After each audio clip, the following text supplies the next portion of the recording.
All right, guys, welcome back to the channel. Welcome back to the stream. Welcome. If you are new here, thank you guys so much for waiting patiently for the intro to start or the intro to finish up and for the stream to actually start. Always appreciate your patience, giving a little bit of time for more people to file in. I hope everybody is doing well on this Sunday. I need to pop out the chat here. Just give me one moment. Yeah, we have a lot of different PlayStation topics to talk about today. We're talking about the new state of play rumor. I actually didn't get a chance to talk about this in the way that I wanted to, so we are going to discuss that. We're going to be talking about how Sony is seemingly shifting away from live service. We did do a dedicated stream covering the breaking news at the time about Blue Point Games and Ben Studios games being canceled, but we got more information from Jeff Grubb that seems to indicate that Sony is very much moving away from their live service pursuit, which I think a lot of people will see as good news. The situation itself is unfortunate no matter which way you slice it, but I still think people are going to be happy to hear about that. People who want Sony to focus on single player, that is. We're going to be talking about the PS5 Pro. PSSR has actually been getting multiple updates on the back end, behind the scenes, and a developer basically came out and revealed this. And on top of that, Star Wars Jedi Survivor got an update using the latest version of PSSR, and it seems to be doing very well. So already, within just a couple of months, we're seeing some significant improvements. And of course, we're going to be talking about Shuhei Yoshida. He did his first ever interview post being an employee of Sony. He is officially retired, and he did an extensive interview with Kinda Funny Games, and I want to go over a couple of the very interesting answers that he gave to questions that I think, are just worth kind of covering here. So this is generally what we're going to be talking about today. And, I'm not necessarily sure exactly which order we're going to go in with these topics, but I'm sure we're going to have quite a bit to talk about. PlayStation can't do live service. It's not in their DNA. I do agree with that. I think multiplayer is in their DNA to an extent. But live service, yeah. We can now say that Concord's failure may give us Days Gone. The rumor is true. It erases a lot of the previous bad news. We have Titus coming in, kicking off the member train today, getting it started by dropping a single membership gift. And yes, actually, this is something I wanted to do as well. Titus, thank you for reminding me. I want to give a shout out to last week's top donors. I need to try to get better at doing this. So taking the platinum trophy is Corey, the Legend Landiga. Taking the gold trophy is Hellbound 1981, also a legend.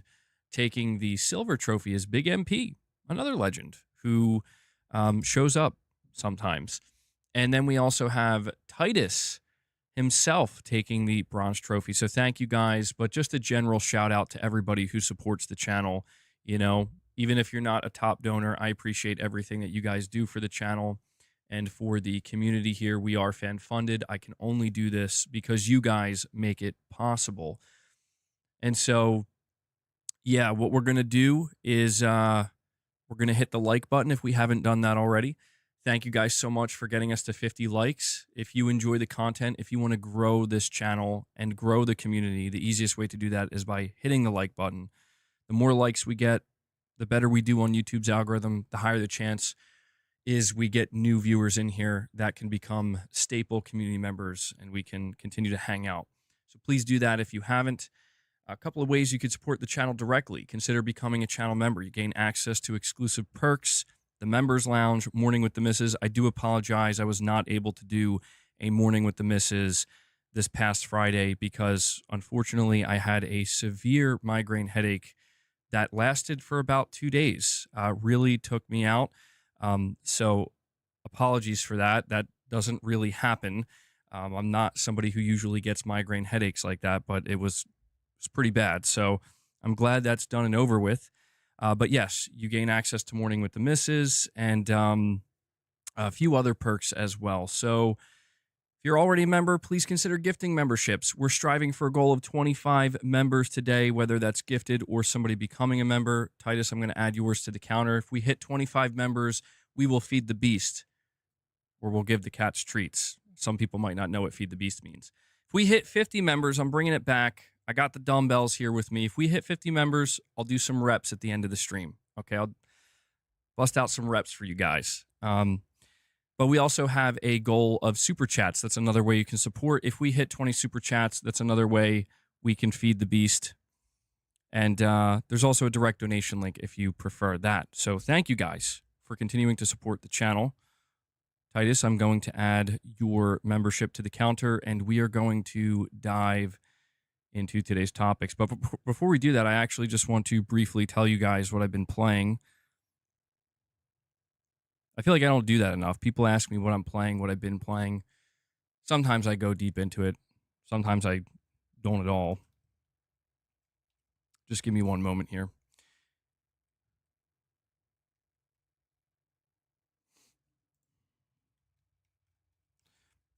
All right. So I played two things, okay? I played Kazan, the first Berserker, if that's what it's called. I think I'm saying that right. Did anybody play this game? I found out that there was a free demo for this game that dropped on the PlayStation Store, and I decided to download it and give it a shot. The reason being is because I remember seeing this game at, I think, a State of Play, and I was like, man, this game looks great. I definitely want to play it. And I believe it's coming out in March. So it was a game that was already on my radar, and so I was kind of surprised when we saw that there was a demo that dropped. And that got me pretty excited because I'm like, well, I was not expecting that. And so I downloaded it, I played it, and the demo was quite long. I don't even think I actually finished it.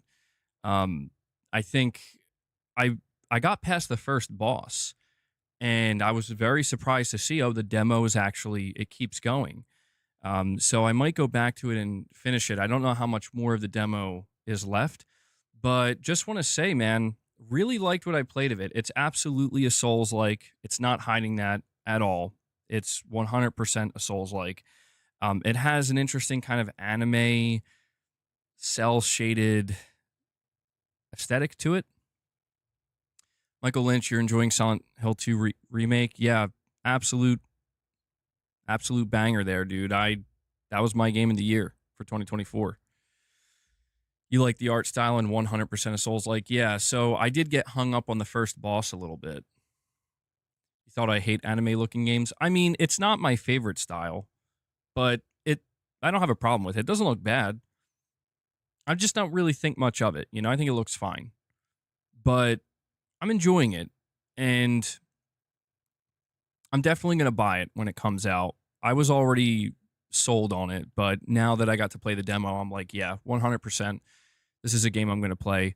But the first boss battle, which I'm assuming is the only one in the game, or the demo, was quite difficult. For some reason, I was struggling for like my first 5 or 6, maybe even 7 tries. Like I was just getting decimated, and then I don't know. It just clicked. Suddenly I got it, and then I wrecked them. I was like, awesome. So, yeah, very good. The other game that I played, finally, Cyberpunk 2077. Now, I'm not going to give my extensive thoughts or anything like that. I just want to say that I installed the game, and then I booted it up, and then I promptly quit the game because I felt too scared to play. No, I'm just kidding. I played for about an hour and a half, taking it very slow, and just my immediate initial impressions, just like first hour and a half. I think I completed the first main mission of the game. I'm liking it. I'm liking it so far. There's a lot. It is a little bit overwhelming, as I suspected it would be. But I'm liking everything about it so far. I'm liking the aesthetic. I feel like I'm picking up the vibe. You know what I mean? I'm picking up the vibe. What background did I choose? I chose not Corpo, the Street Thug. I don't know what it was called. Street Smart or whatever. But that's what I went with. And I like it so far. What build am I going for? I have no idea. See, that's what I mean. I don't even know. I didn't even know there were builds. But we have a milestone chat from Josh Z, a member for 57 months at Play Has No Limits Plus. Thank you so much for the long-time support, Josh.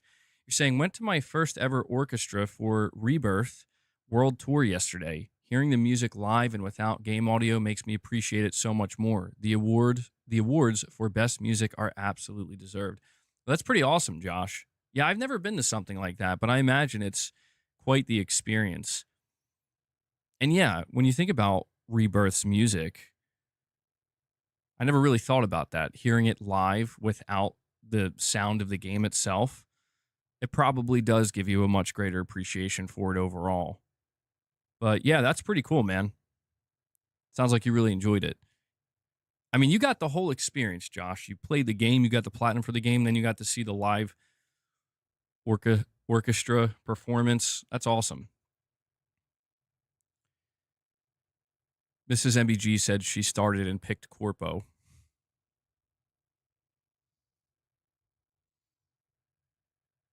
Well, again, I'm not going to say much more about Cyberpunk so far because I've only played it for about an hour and a half, but just generally speaking, I'm liking it. I'm not like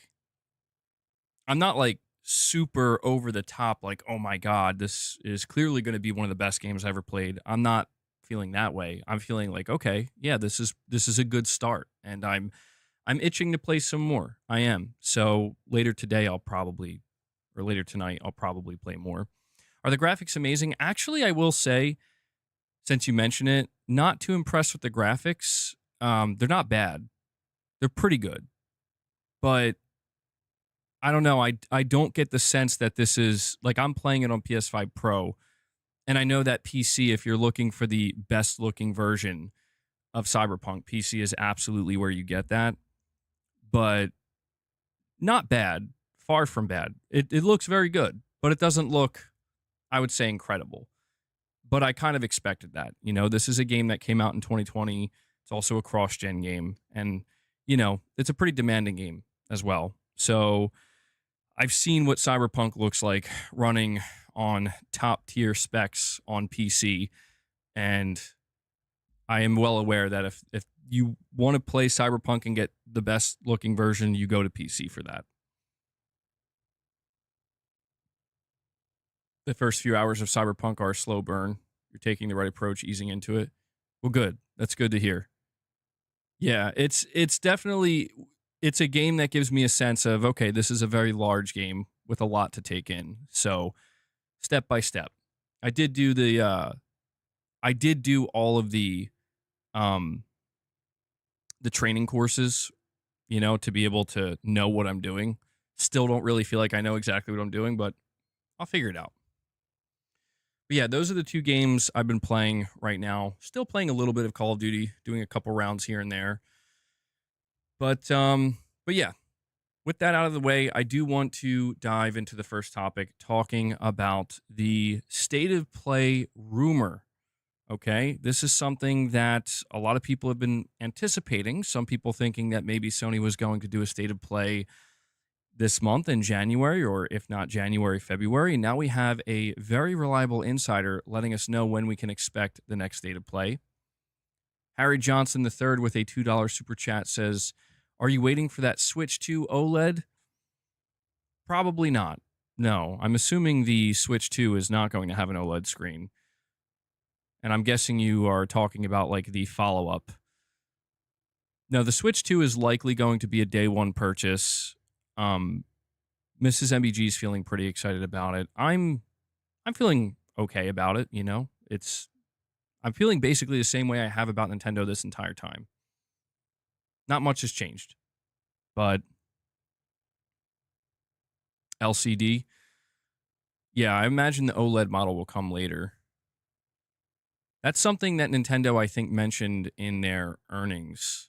They acknowledged. They were like, we have discovered that with the Nintendo Switch, players are likely to buy more than one version if we release different versions. Apparently, this is something that Nintendo hasn't really experienced before, and they discovered that with the Switch, so I imagine that's going to certainly continue with the Switch too.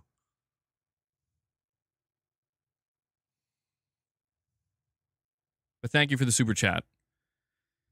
State of play. I have too many tabs open. Hopefully the stream isn't crapping out. A reliable insider has teased that the next PlayStation State of Play event will be sometime in February 2025. The insider is none other than Nate the Hate, who most recently accurately leaked the Nintendo Switch 2 announcement that has taken social media by storm. Naturally, people want to know what other secrets the insider is holding on to, and apparently one of them is the next PlayStation event. In response to a follower who asked about the State of Play, Nate the Hate responded. The individual says, "Do you know anything about the next State of Play?" And Nate the Hate simply says, "How does February sound?" So what makes this relevant and definitely worth going over, and why I 100% believe it, is Nate the Hate has always proven to be a pretty accurate source. I can't really recall him being wrong about many things, if anything at all. But recently, he truly proved that he is like one of the more reliable insiders in the industry, because he was the one who leaked the reveal date for the Nintendo Switch 2. And when there was no announcement on the 15th, like Nintendo coming out and being like, hey, there's going to be an event, people started to doubt him and be like, he was wrong. And he said, well, they could shadow drop a trailer tomorrow for it. And he was completely right. Like, he clearly knew. He knew the date. He knew how they were going to reveal it. And he definitely got a big win by leaking this. And so the next thing he revealed after that, oh, by the way, this is the same person who said that Halo the Master Chief Collection and Flight Simulator are coming to PlayStation 5, by the way. Same individual. The next thing he revealed is, State of Play, February. Maybe not the most surprising, though, right? Because, again, I think we were all expecting a State of Play, but I do have to ask you guys, if we do get a State of Play for February, what is your excitement level for it? If we were to rate it right now out of 5, 1 out of 5, 3 out of 5, 5 out of 5, what's your excitement level for the potential upcoming State of Play? Because I feel like right now, there's not a whole lot of excitement, especially after the recent news that we're going to go over. A -1. That is pretty bad. 4.5, 1 to 2 out of 5. Seeing a lot of 2 out of 5s. Gaming Survivor just wants to be a little bit different and says 5 out of 10. 0, Sony has nothing. I want to ask about that for a moment, because I've been seeing some people saying that, and I think it's understandable. It's understandable why people are saying that, but what do people mean when they say Sony has nothing, or there's no games? Because I understand that from like a hyperbolic point of view, you can state that, but if we're like just being literal and factual, it's like, it's not true. You know what I mean? They have very little first party. I think that's a more accurate assessment, I would say. They are not firing on all cylinders. Well, if there is going to be a State of Play in February, my hope would be that something such as Death Stranding 2 or Ghost of Yotei will show up, because the truth is I would not anticipate any first-party reveals, any new first-party reveals.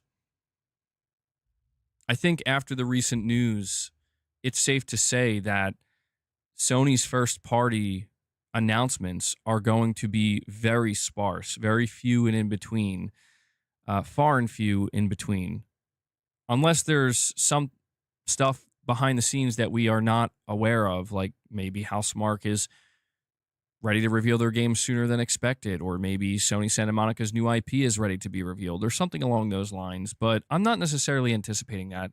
My assumption is that we basically have the general outline for the remainder of the generation.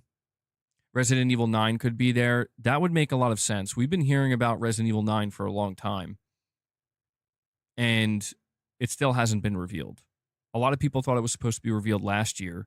And the thing is, when it comes to Resident Evil, they've had a very strong track record, Capcom that is, of revealing new Resident Evil games at PlayStation events. In fact, every Resident Evil game, I think, since Resident Evil 3 Remake, somebody can correct me if I'm wrong, I think every game has been revealed. Actually, I think Resident Evil 2 Remake was even revealed.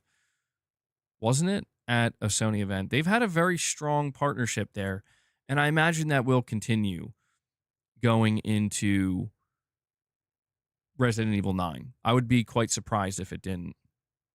Resident Evil 2 at Sony's E3. Okay, yeah, I thought I remembered, or I recalled that. Resident Evil 7 even. Wow, okay, it goes that far. So basically throughout the whole PS4 generation, and then also the PS5 generation. So I guess it will continue.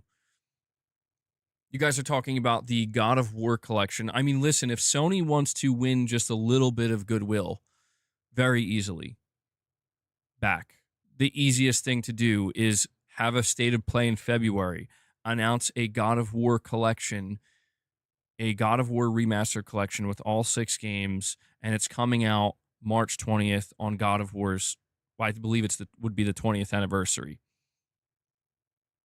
It's not going to make everything okay, but that's an easy win. That's an easy win, because the idea that they're not going to do anything of significance for God of War's 20th anniversary would be, now that would be sad. That would be sad. Who is making it? It's a great question. I don't know. Maybe Nixus? Yeah, that'd be my guess. A remaster is lazy as hell. I mean,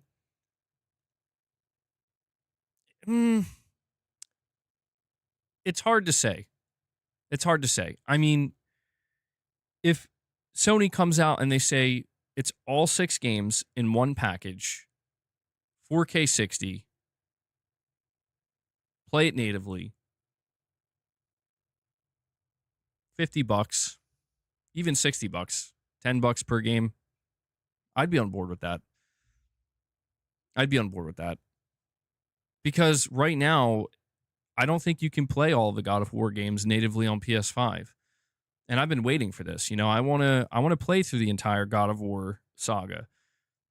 And I'm really holding out hope that this is a real thing. Because if it's not, I'm going to be so disappointed, man. Genuinely, I'm going to be disappointed. We have Titus Crow with a super chat saying, remember I said they didn't show games or have serious showcases because all Sony had to show was live service games. Seems we were right. Yeah.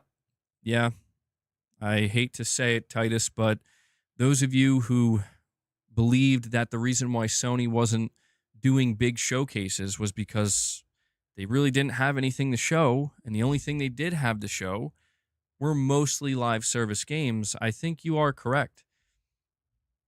And it sucks. It sucks because I did not anticipate that this would be the way it would go down.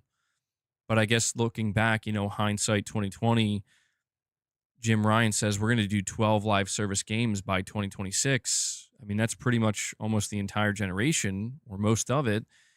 And I guess I was just not really thinking clearly about, well, who exactly is going to make those 12 live service games? And then here we are.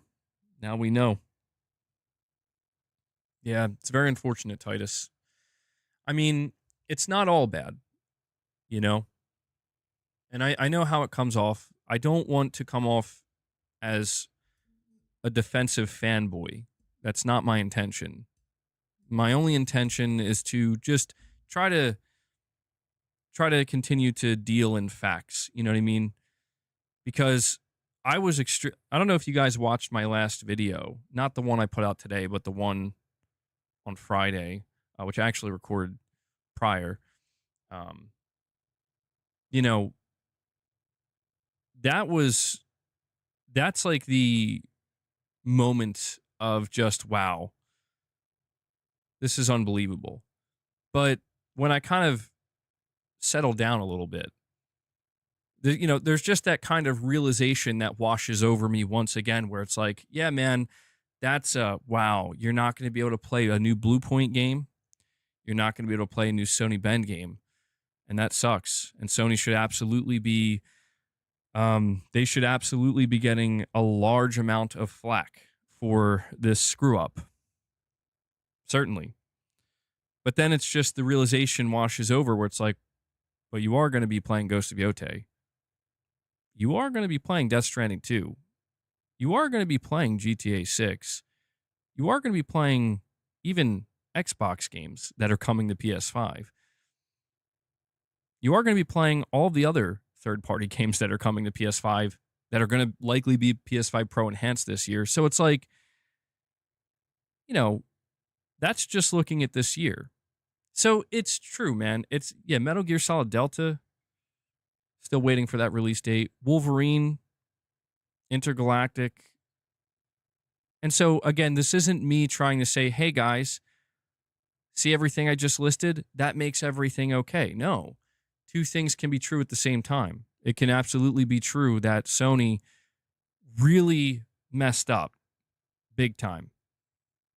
And it can also be true that it's not the end of the world and PlayStation's actually still got a decent amount, at least some games that I think sound very promising and could likely make at least 2025 a really good year. It's the year of the wallet. Fairgames has to get canceled at this point, right? I mean, that's what's kind of strange to me. That's what's very strange to me. We're going to go over this topic in just a moment, but as of right now, Fairgames is not canceled. It's still alive and kicking, and apparently is going to come out. And I find that peculiar. And I'll talk about why when we get to the topic talking more about Sony's shift away from live service.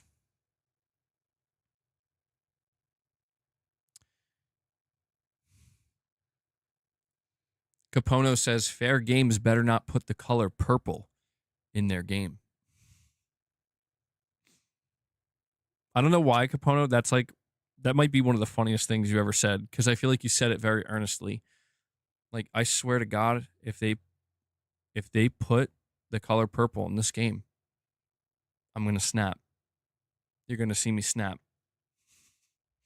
Like, damn, bro, what did the color purple do to you? There's a rumor for Metal Gear Solid Delta.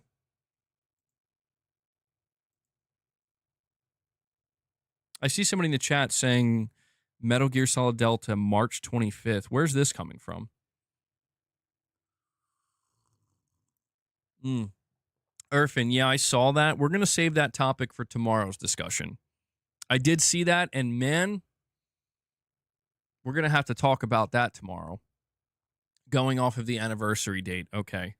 Planet Schlorpian with a super chat says, Wolverine, Ghost of Yotei, numerous sequels. I think we're okay. Well, yeah. I mean, that's the thing, man. I have been seeing some people, I think, they take something and they sprint with it. And I get it. I'm not, again, I really am not trying to come off as a defensive PlayStation fan. I'm still waiting to find out if that Venom game is real or not, by the way. It's just a little bit annoying, frankly, to see people make it seem like if you are somebody who's playing on PlayStation 5, you have nothing to look forward to from Sony themselves. That's just simply not true. I'm not saying it's ideal. I'm not saying that they haven't made mistakes. I'm not saying that we should not be critical towards them for these mistakes. We absolutely should. This is the only way Sony's going to learn, hopefully. Sometimes these companies got to learn the hard way. And yes, it is absolutely true that it's like, man, imagine how much stronger Sony's first party would be if all of these studios that canceled all of these live service games were not actually ever working on live service games, but were working on single player games this whole time. Oh, yeah. Sony would. The truth of the matter is that Sony's first party output would likely be even better than what we saw for the last 4 years of the PS4. If they never went down the road of trying to do all this live service stuff, yeah, we would be looking at probably the strongest ending to a generation we've ever seen. And now we're not going to see that. It doesn't mean it can't be a good ending. It doesn't mean we can't have plenty, if not plenty, just like I said, some, because I don't want to over exaggerate, make it sound like we got like, 8 first party games coming in the next 2 years. I don't want to over exaggerate. But it doesn't mean that the games we are going to get can't be awesome. So it's like I said, two things can be true at the same time. Some is not enough. Well, I'll let the quality be the judge of that. That's just my take on it. What do I want more? Yes, I always want more. I see Mrs. MEG's in the chat saying hit the like button. Yeah, guys, do me a favor. We have over 420 people hanging out with us. If you could do me a favor and take a moment and hit that like button, it really helps the streams. Let's see if we can get to 150 likes. I think we could easily do that. Thank you.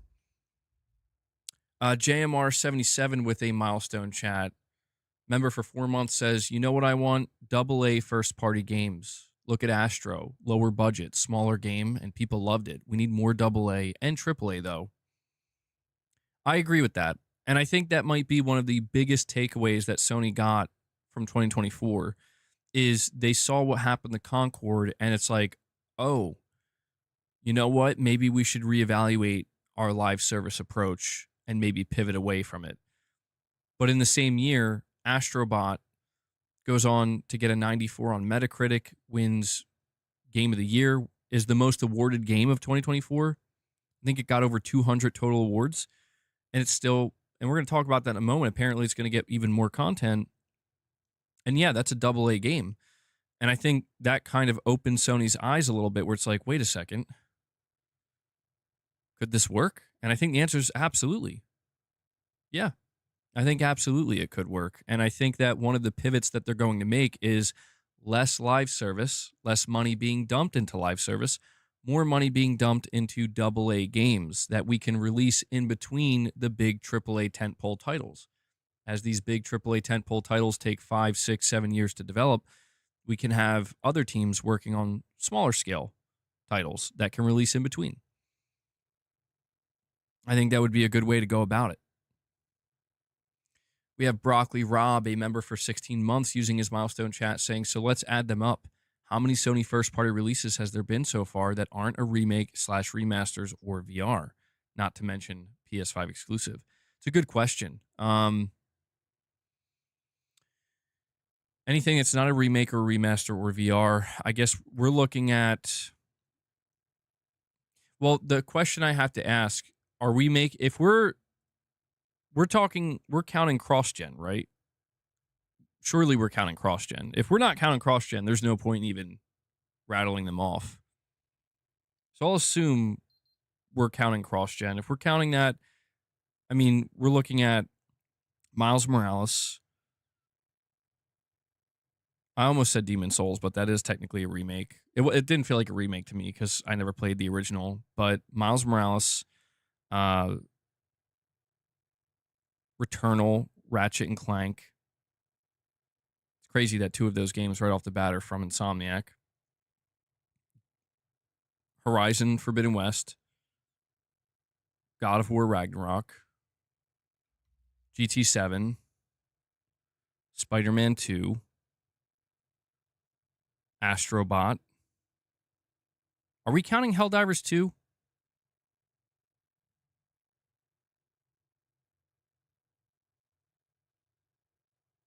Helldivers 2 is the one I'm unsure of. I mean, Concord. It feels silly to count that, but I mean, it did come out, technically. I'm not counting games like Stellar Blade, you know? That's why I'm not sure if I should count Helldivers 2.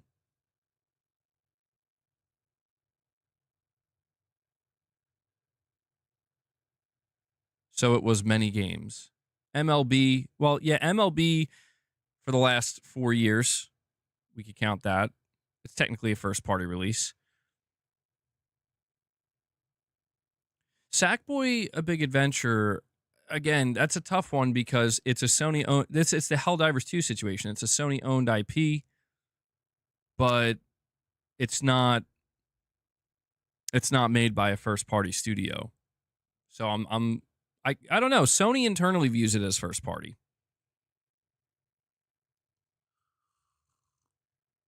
William, you're saying I should count first-party IP developed by second-party studios? Yeah, I mean, it feels wrong to like not count it because it's like, I mean, if you buy like Sackboy: Big Adventure, like you feel like that's a Sony game. You know what I mean? Destruction All Stars. Oh man. So, I mean, the reality is, Sony has released quite a few games. Sony's released, I think, a lot of games this generation. I just think that part of that reality right now is realizing that, man, we could be looking at so many more games if they didn't waste all this time making these live service titles for them to just get canceled.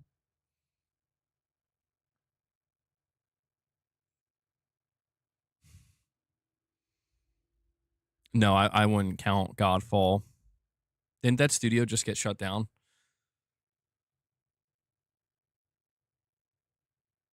But let me wrap up this topic regarding the state of play because there's not much else to say about it. Right now, according to Nate the Hate, Sony's going to be hosting a state of play in February. I would say keep your expectations tempered, certainly. I would not go into this state of play assuming it's going to be massive. And if I'm being as realistic as I possibly can, I'm not going into February state of play assuming we're going to get any first-party announcements. The most I'm expecting from first-party is a new trailer for either Death Stranding 2 or Ghost of Yotei. So that's what I'm expecting. It would be great to get something like Resident Evil 9, maybe something like Metal Gear Solid Delta shows up, but I'm going to keep my expectations very low.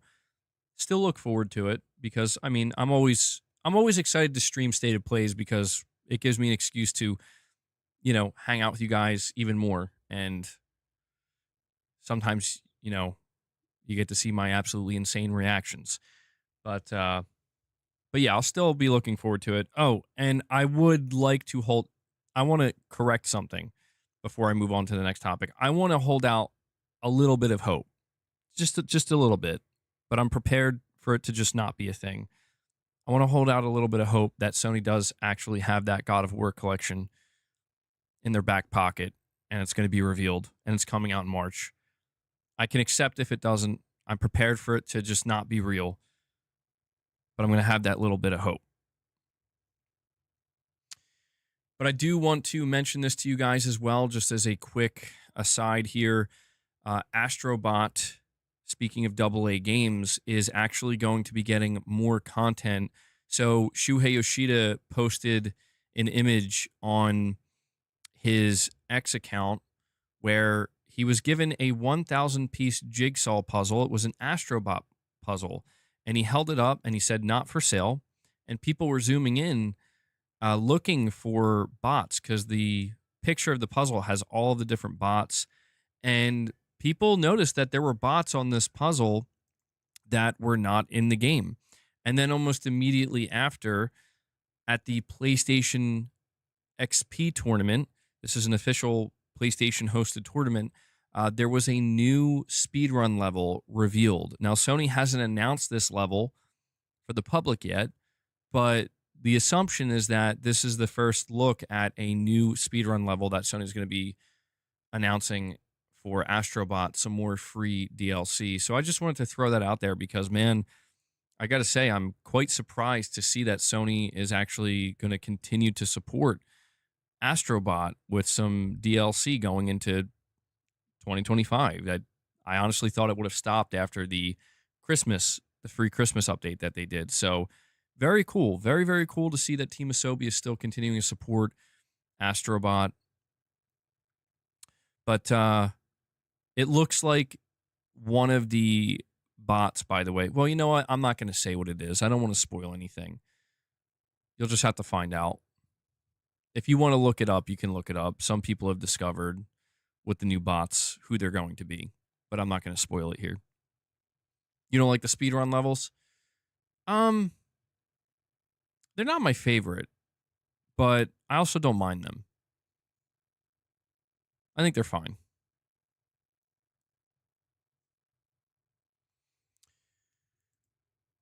All right, we're going to talk about the PlayStation 5 Pro PSSR getting some surprise updates here. So, following some early criticisms of PS5 Pro's PlayStation Spectral Super Resolution, or PSSR, it looks like Sony's making continuous back-end improvements to its technology. According to a developer working on the PS5 Pro version of their game, there are already a few versions of PSSR, and things are quickly improving. Although the PS5 Pro impressed at the launch, some games that were patched with Pro Enhanced updates ended up experiencing graphical issues, including, but not limited to, excessive shimmer. Sony didn't publicly acknowledge the issue, but players found that switching to 120 FPS resolved some of the issues. Fast forward to yesterday, this was actually, I think, 2 days ago, when Star Wars Jedi Survivor received a PS5 Pro update to fix some visual issues. The official patch notes mention that the game was updated to the latest PSSR version. Following this, a developer behind Truck Driver: The American Dream revealed on Reset Era, thanks to Reddit, that PSSR is improving at a relatively good pace. The developer also said that while they are unable to reveal how frequently PSSR is revised, there have been a few updates already, and their game is also moving to the latest version of PSSR.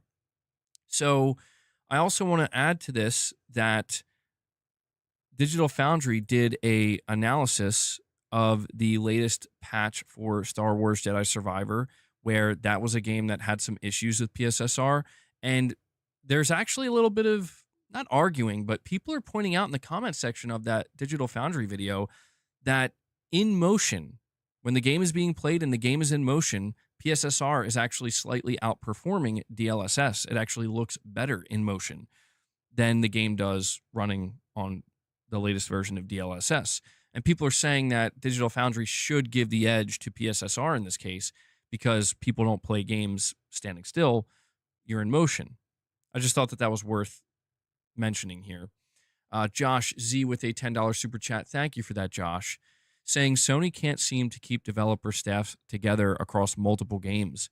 Very important, the remake project for it will likely be finished in 10 years because Square Enix has left that team alone. Sony is not as transparent.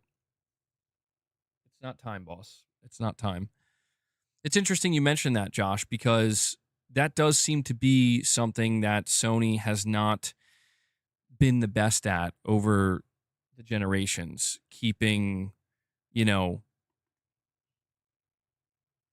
on. Keeping these dev teams very close together and like trying to make sure that certain individuals, that I guess are highly responsible for certain games or a trilogy of games, that they stick around. I think that Sony's gotten a little bit better. Like we see with Cory Barlog, I think Sony was like, well, we need to kind of just let him do what he wants on a new IP and take whoever he wants to work on that. I think that they've done that for Neil Druckmann. I think they're going to do that for Nicholas Doucet. I never know if I'm saying his name correctly, but the director of AstroBot and the lead at Team Asobi. I think Sony is starting to maybe realize that they need to put a greater emphasis on keeping certain teams together and kind of, like you're saying, just let them do what they need to do. I really do think that Jim Ryan may have truly messed things up more significantly than we realized while it was happening. I really think that. I think Jim Ryan he maybe was too chaotic, where he's just like, I don't really care if they're happy or not working on live service. That's just what they're going to have to do. And, you know, we had Jason Schreier, like, he said multiple times throughout the past like 3 to 4 years that, you know, a lot of developers at PlayStation Studios are not happy with the live service push. And, you know, you do just have to wonder if maybe the higher ups at Sony were completely sold on this because, you know, it's probably, yeah, you're right, probably wasn't good for morale, but it's probably a really easy thing to do, right? To just kind of be like, look at these numbers, look at how much money these live service games are making. We need to make live service games. So the higher ups are like, yeah, that makes sense. That'll make the shareholders really happy.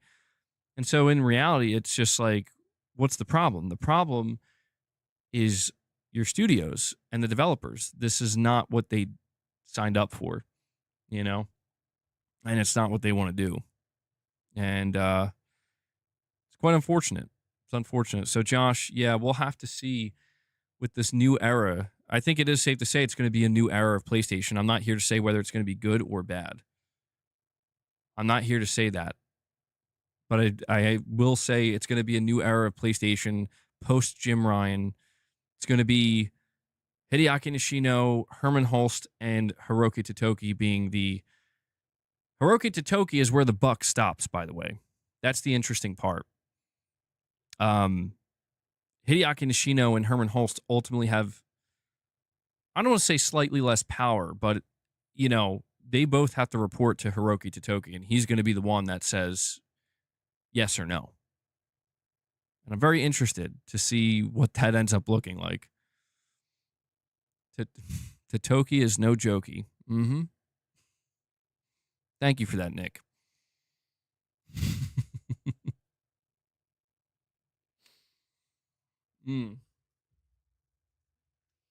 That is funny.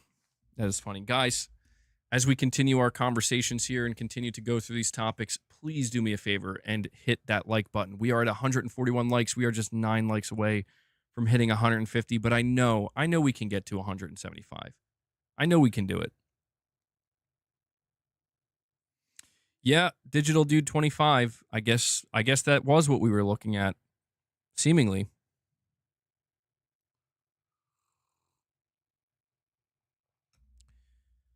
But getting back to the PS5 Pro and PSSR, I just want to say that I think this is actually extremely promising news regarding PSSR, because one of the things that we noticed with the PS5 Pro is there were a bunch of games that came out that were using PSSR, and only a couple of them were having some issues. Jedi Survivor and Silent Hill 2 Remake, these were a couple of games that were having some issues, but now developers are coming out and revealing that there are newer versions of PSSR. Like, it's being updated actually much more quickly than I would have expected, and because of this, I would assume it's Mark Cerny and his team working on it, unless there's a whole dedicated team outside of Mark Cerny working on it. But they're identifying what these problems are very, very quickly and releasing new versions of PSSR for developers to use that quickly neutralize these problems or solve these problems.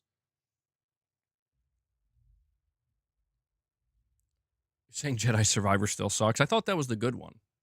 I thought it was Outlaws that people didn't like. Jedi Survivor is using old DLSS in the game, according to Digital Foundry. Okay, well, that would explain it then. That would explain why maybe PSSR is giving it a run for its money. I wouldn't expect PSSR to be able to hold its own against the latest version of DLSS, because DLSS has, it's been iterated on for years. Major head start.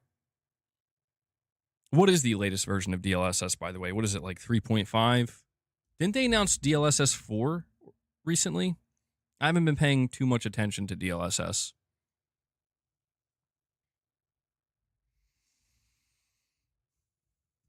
That tells you that Mark and his team want it to be good before they start talking about the PlayStation 6. So it was DLSS 4. Okay. DLSS is light years beyond PSSR. PS will never catch up. I mean, I guess it makes sense, you know? I don't think Sony's going to be able to get PSSR to just suddenly like, hey, we just made 4 years worth of improvements. Or, well, actually, how many years has DLSS been out for? 4 or 5 years? Is PSSR going to do frame gen on the PS6 like DLSS? I'm not sure. If I understand correctly, don't people dislike frame gen? They don't like that, right? If that's the case, I think Sony might have to be careful if that's something they want to implement. You rather have games than these gimmicks. Yeah, can't blame me there. Causes latency.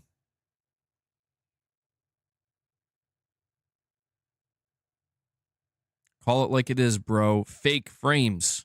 We don't need none of these fake frames.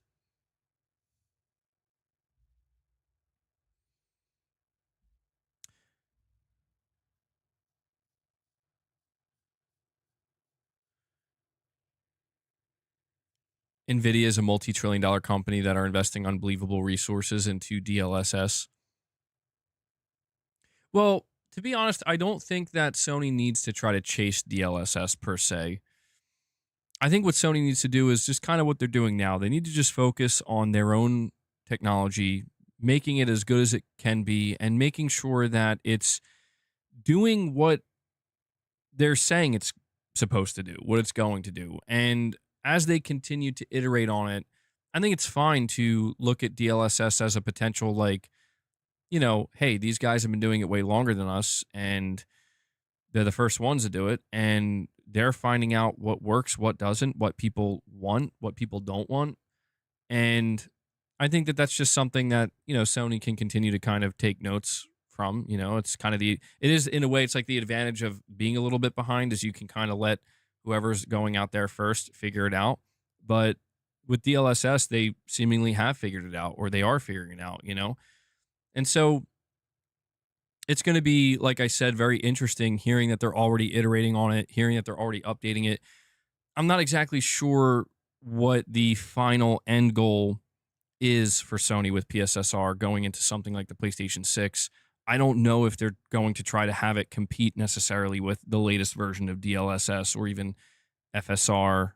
And I'm also a little bit confused with the whole FSR situation simply because now there's a partnership between Sony and AMD. Maybe, do you think maybe that's the play? Do you think the play is Sony and AMD are going to work together to try to very quickly catch up to DLSS? That would maybe explain why you know, they decided to partner together. But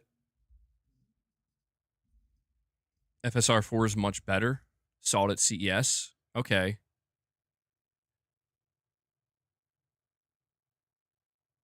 Yeah, what did Sony call it? Project Amethyst? I think. Yeah, what's up, Corey? Man, boss, get back over here, bro. Boss was here the whole time. As soon as Corey's enters the chat, boss is like, yo, I'm going to go lay over here now. He was trying to pick these up again. Boss has figured out how to pick up the treats, and it's quite disturbing. I'm not going to lie. In 4 years, PSSR will be a different beast. Well, that's the thing. It's like I said, I don't think PSSR needs to chase DLSS. I think it just needs to just improve at a good rate. So when we do see PSSR on the PlayStation 6, it should be substantially better than the first version of PSSR that we see with the PS5 Pro. And I do think it's just a good sign that we're already seeing some improvements. We're seeing Sony kind of being on top of it. And that, that gives me confidence. It gives me confidence. Corey the Legend Landiga coming in, dropping 5 membership gifts for you guys. Let's get some W's in the chat for Corey. Boss, don't worry. I think we'll make it today, boss. I think we can hit a goal today, so we can give you some treats. Come on. Thank you so much for that, Corey. I'm going to add that to the counter. Whoa. Not yet.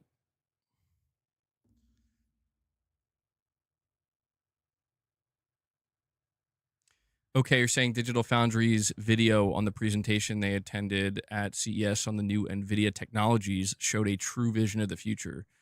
They were nowhere near as impressed with FSR 4. That's interesting. Yeah.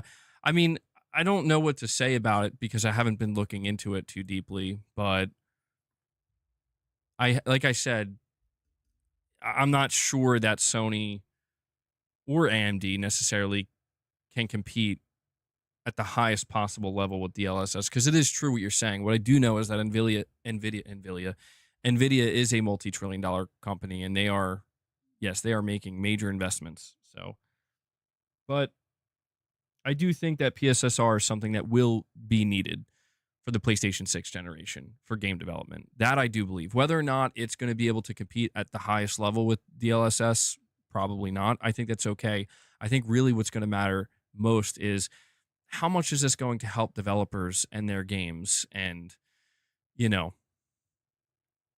Victor, I'm going to read your super chat in just a moment, buddy. Let me just add these. Let me add these 5 membership gifts to the counter. Boss, I know, man. I know. Hang in there. We'll get there. Don't look at me like that. My God. Boss looks so sad right now. He's like, please. I don't know if you can see him behind the member bar. He's like looking up at me like, please give me the treats. We'll get there. Hang tight. Victor Perez with a $5 super chat saying, bro, I'm calling it. Fairgames is going to get canceled this year. Also, do you think Gran Turismo 8 won't be Ow. Boss. Also, do you think Gran Turismo 8 will not be a live service game like GT7? Well, for the first part of what you're saying, I'm in agreement with you, man. I think Fairgames is going to get canceled. And I think Sony... The only reason at this point Sony would not cancel Fairgames is they actually are like... They cooked, Like they really have something here. And I just... Again, there's only one trailer out for Fairgames. There's a singular trailer out.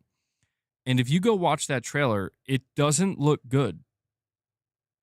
There's nothing impressive about it. There's nothing unique about it. There's nothing that pops about it. It's about as bland and uninteresting as a trailer can get. And I'm just being brutally honest about it. And if you don't believe me, look at the numbers. Look at the comments. I don't see how this game survives, because we're going to go over this in the next topic and I'll give you all the details. But apparently the reason why Blue Point Games and Sony Benz games were canceled was because Concord shook Sony so bad that it forced them. They were like, we have to reevaluate literally everything. We have to reevaluate every single project. And they determined that Blue Point's project, not good enough, not worth the risk, cancel. Sony Ben's project, not good enough, not worth the risk, canceled. I just can't imagine a reality where Sony, after Concord, looks at Fairgames and says, it's worth the risk. Let's go through with it. I mean, we do also have to understand that maybe Sony's just afraid to cancel everything all at one time because it's going to, they risk losing investor confidence. Like right now, I'm sure investors are not happy that, the 12 live service games that Jim Ryan promised them and got them all excited about, almost none of them are going to come to market. Almost all of them got canceled. So there is that kind of, maybe we just have to spread it out over time. The investors are crying and screaming.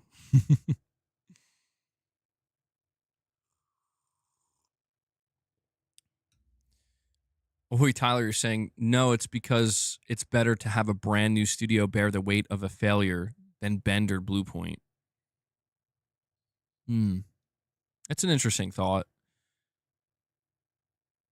Yeah, I don't know. I just think Sony's got to be careful, man, because I don't know. It wasn't good for Firewalk, man. And Corey the Legend Landiga comes in and drops another 10 memberships for you guys. Let's get some W's flowing in the chat for Corey once again. Once again, doing some heavy lifting for you guys and for Boss. See, Boss, I think we'll get there. Guys, let's see. Is anybody going to help out Corey today to hit the 25 member goal? If we hit 25, we will feed the beast. I'm trying to keep Boss calm, cool, and collected here because he is... I'm going to have to rethink buying this specific brand of treats once we run out because he is absolutely addicted to these ones, man.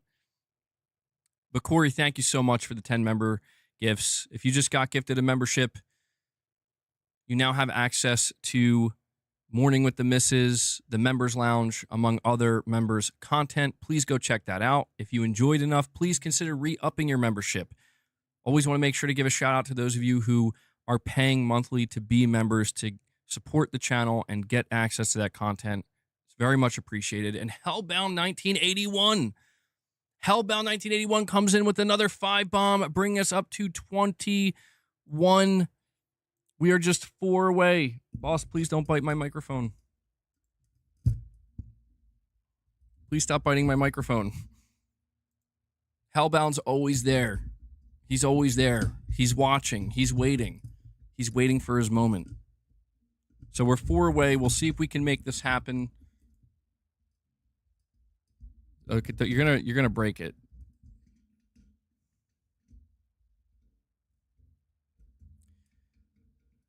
Corey says 15 more for our boss. Come on, folks.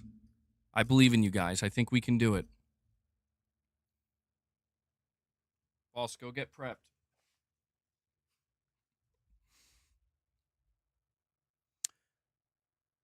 All right. Oh, hold on. My YouTube studio crashed again for some reason. I don't know why it does that. Okay, we're back. We're good. I don't know why it still does that, man. We need some Metal Gear Solid Delta news. Yeah, I agree. We do. I feel like it's been too long, man. It's been too long. And we have Whiskey Gaming and Silent Spartan tag teaming it. 5-bomb here, 5-bomb there. 10 more memberships gifted, crushing the goal, bring us up to 31. Holy shit. Boss Rene, it's time to feed the beast. And Boss is now going to be rewarded. He's been waiting patiently. Mostly like a good boy. Here you go, Boss.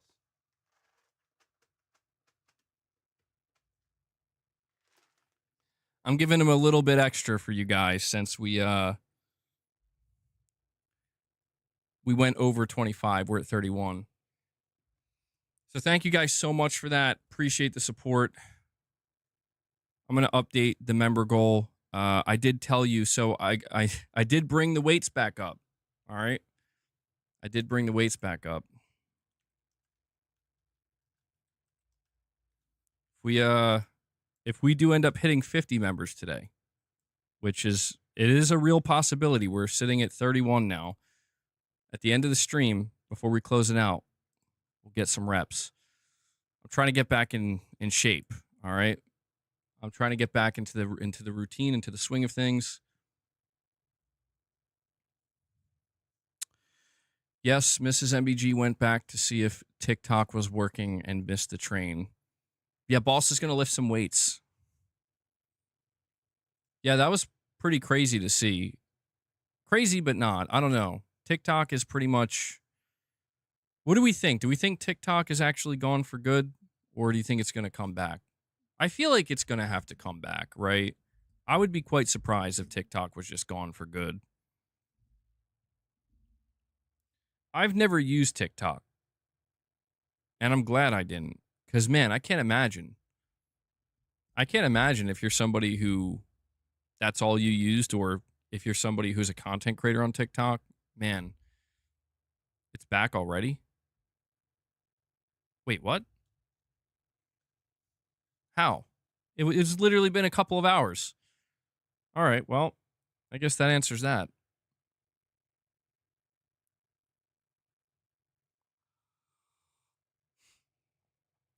Hellbound says, I hope it's gone. It gives brain rot. Got to work them spaghetti arms. I don't know, man. I was working out earlier. I was working my triceps. I don't know how they're not looking great now, but when I had that pump going, I was like, I still got it. I still got it. Could be better, but I still got it. All right. Thank you guys again for the support. We are going to keep the topics flowing. We are going to move on to, I would say, the main topic of discussion. Well, we have like two big topics today, like two really big ones. The first is we're going to go over some inside information from Jeff Grubb. He reveals what Concord really did to Sony and how Concord essentially led to the cancellation of Bluepoint and Ben's live service games, but also how it seems clear based off of what Jeff Grubb is saying, in my opinion, and I did not realize this, I was under the wrong impression, seems like Sony might be done with live service. Come on, Luna. You can have some.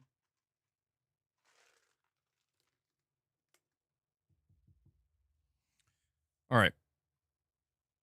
Yeah, and I want to talk about whether or not this is a good thing, ultimately. And it sucks because it's like, wow, games getting canceled, is this a good thing? I mean, it's a double-edged sword when you look at the type of games that are being canceled, why they're being canceled. But we cannot ignore why they were even being made in the first place. So, guys, if you're enjoying the stream so far, if you're enjoying the topic discussions, make sure you take a moment and hit that like button. See if we can get that up to 200 likes, guys. I believe in you. Silent Spartan with a $2 super chat says, one can only hope.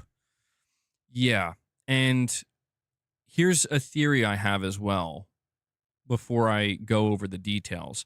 My theory is that Sony is well aware that if they're pivoting away from this live service and they just announced the cancellation of two major projects from two of their, I don't want to say biggest studios, but studios that they know fans were absolutely waiting to hear from, I think that Sony's going to have to go on the offensive a little bit when it comes to giving PlayStation fans some more hope here. You know what I mean? I think that the morale is pretty low. It's not the lowest it ever has been. I think that would be an exaggeration, but people are, let's just face it, PlayStation fans are tired of hearing of games getting canceled. They're tired of hearing about these issues with the studios. And, you know, we take the good when there's the good, right? Such as with AstroBot, such as with Helldivers 2. But there's been a lot of, I think, demoralizing things that have occurred with PlayStation that are just simply easily avoidable. So I think that if they're truly making this pivot, they might have to consider going a little bit more on the offensive here. How they will do that, well, that is for Herman and company to figure out. God knows I've given them suggestions.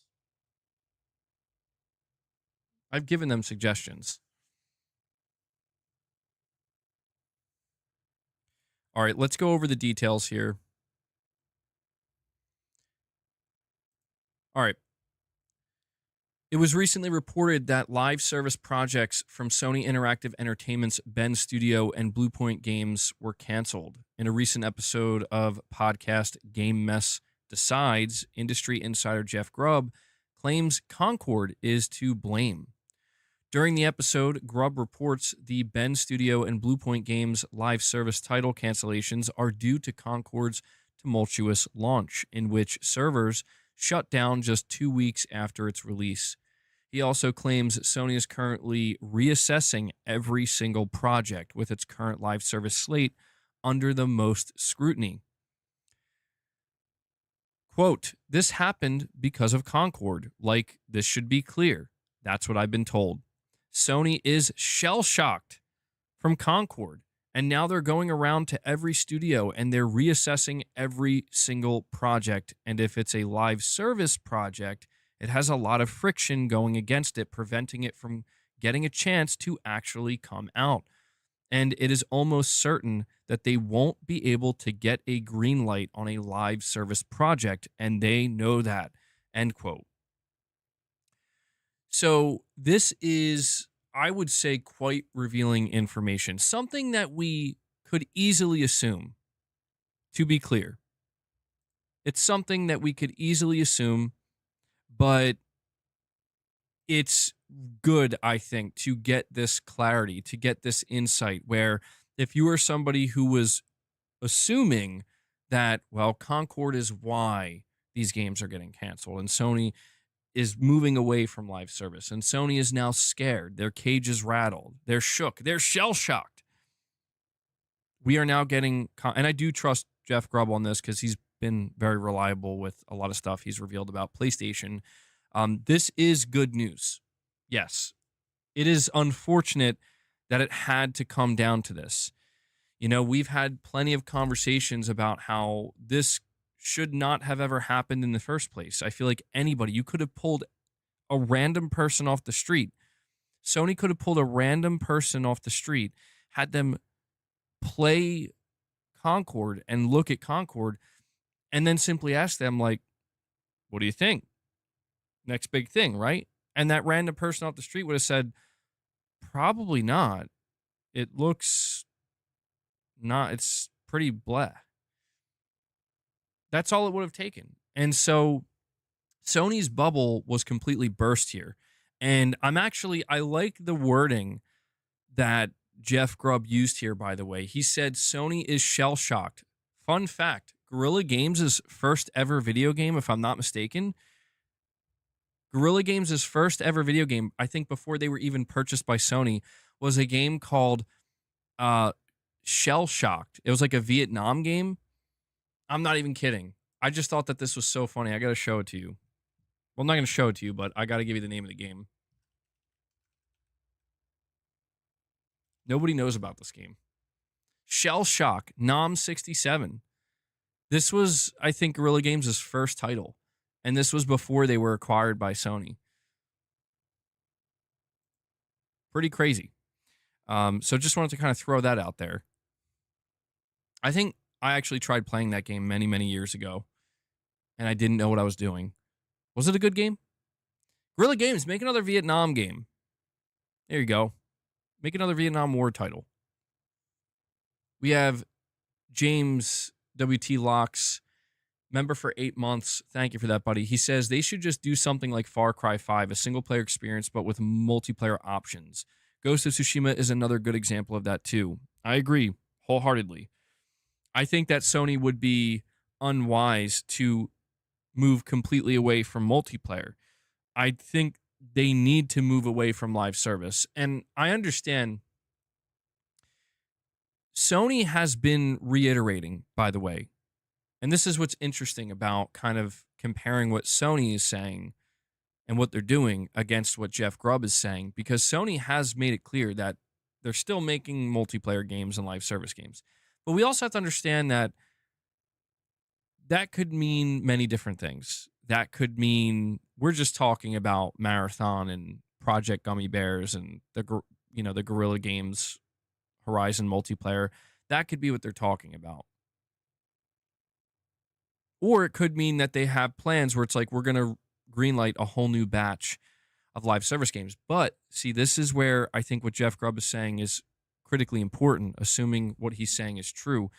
He's saying that if you are a PlayStation studio and you go to Herman Hulst or anybody else higher up at PlayStation to pitch a new game and you're pitching a live service, good luck, because you're going to need it.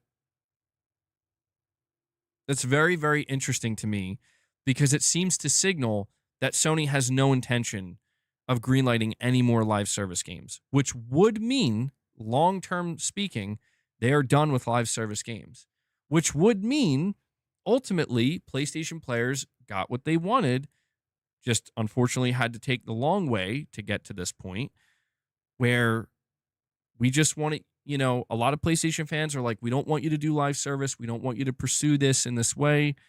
We just want you to keep making single player games and, maybe the occasional, kind of like what James is saying here, tacked on multiplayer. And you can monetize a little bit, just like you did with Uncharted 4 multiplayer and The Last of Us multiplayer. Why not? Am I pleased? Well, it's bittersweet. You know what I mean? It's bittersweet. It's like, I wanted Sony's live service endeavors to work out. I certainly didn't want this to be the outcome. I just thought, if we could get a healthy rotation of some solid, fun, maybe not the best of the best, but just something that's good. Just at the very minimum, just a good game that's fun to play. If we could get a couple of live service games in the rotation in between the single player games, I'm cool with that. But unfortunately, Sony went about it in the worst possible way. They went about it in the most trend chasing, just completely losing sight of what it is the fans want, what it is the fans would have supported, just going all the way out there, out in the deep end of how do we get the Fortnite kids, And it's just like, you don't. Sorry, Sony, you don't. But don't worry, nobody else is either. Fortnite gets the Fortnite kids. The best Sony could have hoped for, and this is where I think they made the biggest mistake. The best Sony could have hoped for is trying to appeal to their core audience. And I think The Last of Us Online is maybe the closest they got to being able to do that. I don't think like a God of War live service game would have appealed as strongly to their core audience, because I think a God of War live service game is something that really needs to be like, okay, why does this exist? Because this does not, God of War does not seem to even remotely lend itself to the idea of a live service game. Something like The Last of Us does, because they already had a solid multiplayer that people really loved, and you could, factions, and you can flesh that out. And you can see how that could maybe become a live service game. But there's no denying that people were very disappointed and like, well, hold on now. Naughty Dog, now a live service studio. When we, people want single player games from them, how do you make that work? I think that too many critical mistakes were made, just way too many oversights with Sony's live service push. And yes, hearing what Jeff Grubb is saying, what he's revealing, I can't help but feel like, you know what? This is good news, because I've seen enough. I say this as somebody who, again, held out some hope for Sony's live service ambitions, where it's like, all right, well, what's the worst that could happen? A couple of these games are not that great and they kind of fade into the background. Actually, no. Let's show you the worst that can happen. And I feel like that's what we saw. Take a good look at Concord. That's the worst that can happen. And it happened. It happened almost immediately. And that's going to happen to Fairgames. That probably would have happened to this God of War live service. I think the God of War live service, the biggest thing about that game that's just totally mind-blowing is like Blue Point. I mean, that's what I need to know, is who greenlit that? Like, bro, they are the last people. That is the last team that should be making live service anything, let alone a live service God of War. I mean, that is like, holy shit, who set this team up to fail like this? That's what's crazy to me, man, is like the team was set up to fail from the start. I mean, something like Sony Bend, I could see how maybe they could make some kind of military-themed live service. I could kind of see that, That's why I was never overly harsh on that, where it's like, let's see what they do. It could be bad, but let's give them a shot. But apparently it wasn't good. That's also what's interesting about this is apparently these games were not good. The God of War live service game not being good is not a surprise, but I'm a little bit surprised to hear that Ben's game apparently was Sony has no faith in it. And you know what? I'm glad Sony's scared because they should be. If there's one thing that this proves is that Sony is not as dense as we think they are, or as some people think they are. You know, I feel like this is the good news here. Is it's unfortunate that yes, it takes something as extreme as Concord, but could you imagine if Sony like after Concord was just like, no, everything's fine? Because that to me would be like, um, no, no, that's not how you should feel about your live service approach now. You should be very concerned.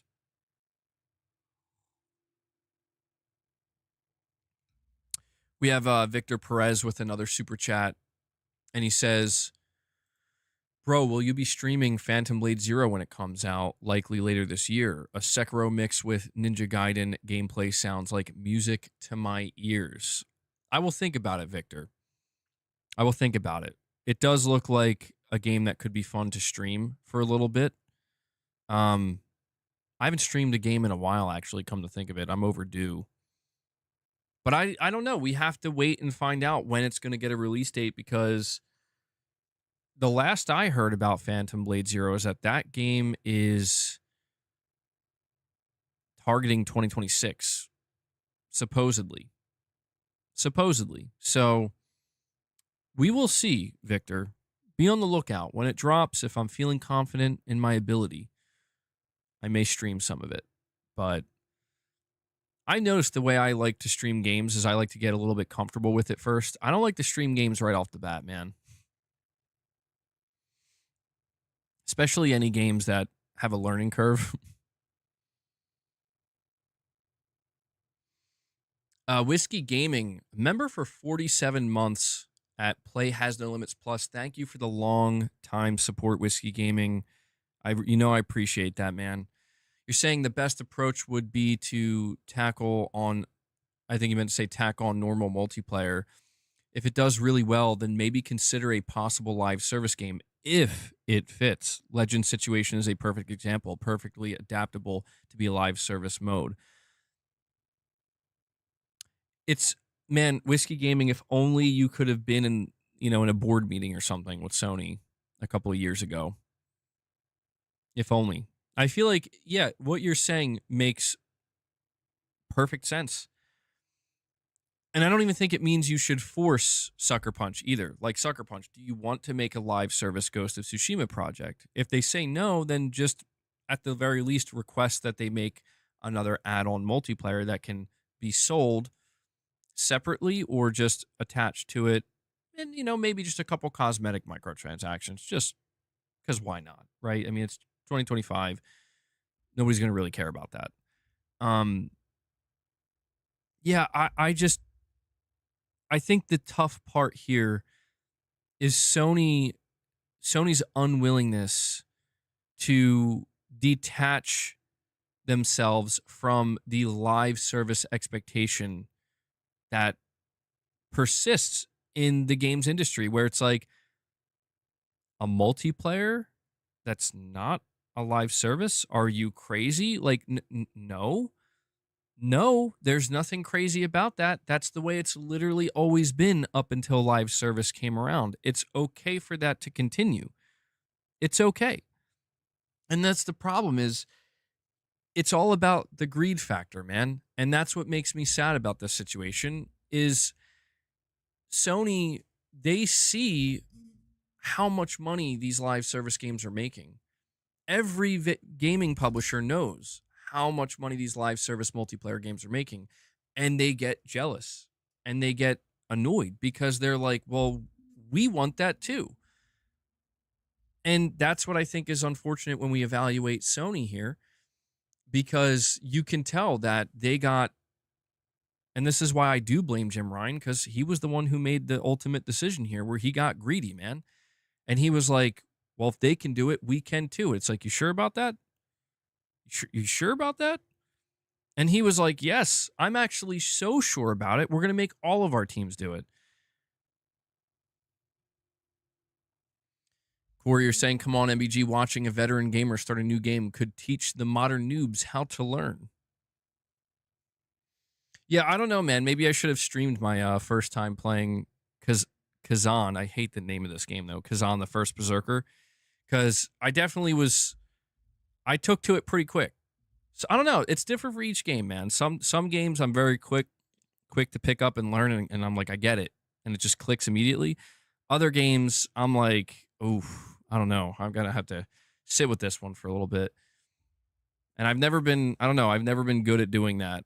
Playing a game that's taking me a little bit to figure out on stream. That's why it's so funny to me, man. Like, we're talking about Concord, and I remember last year when I played the Concord beta for a little bit, I was sucking so bad. I'm like, I am not, like, this game, I'm just struggling to do even remotely okay at this game. And there was like this clip, and it's pretty funny looking back at it. There was like this clip that kind of circulated a little bit, and people were using it to make fun of me, basically saying I absolutely suck at first-person shooters. And it was a bad clip. It was really bad, dude. Like, I was missing every single shot. And I look like I've never played a first-person shooter in my life. And I felt so depressed seeing this clip circulating, because I'm like, man, like, I'm really not like this, guys. Like, you have to believe me. Like, I'm actually pretty good at video games. I'm not the best, but I'm pretty good. Like, that is not me. I don't know what that was. And it's just funny because it's like, well, what are you going to do? I gave up way too quick on Sekiro. Well, Corey, I am still tracking all of the membership gifts we get, and anybody who becomes a channel member, I'm still adding that on to our goal for the month, and I'll update you guys soon and let you know where we're at. We'll see if we can end up doing that. You guys are never gonna let me live Sekiro down.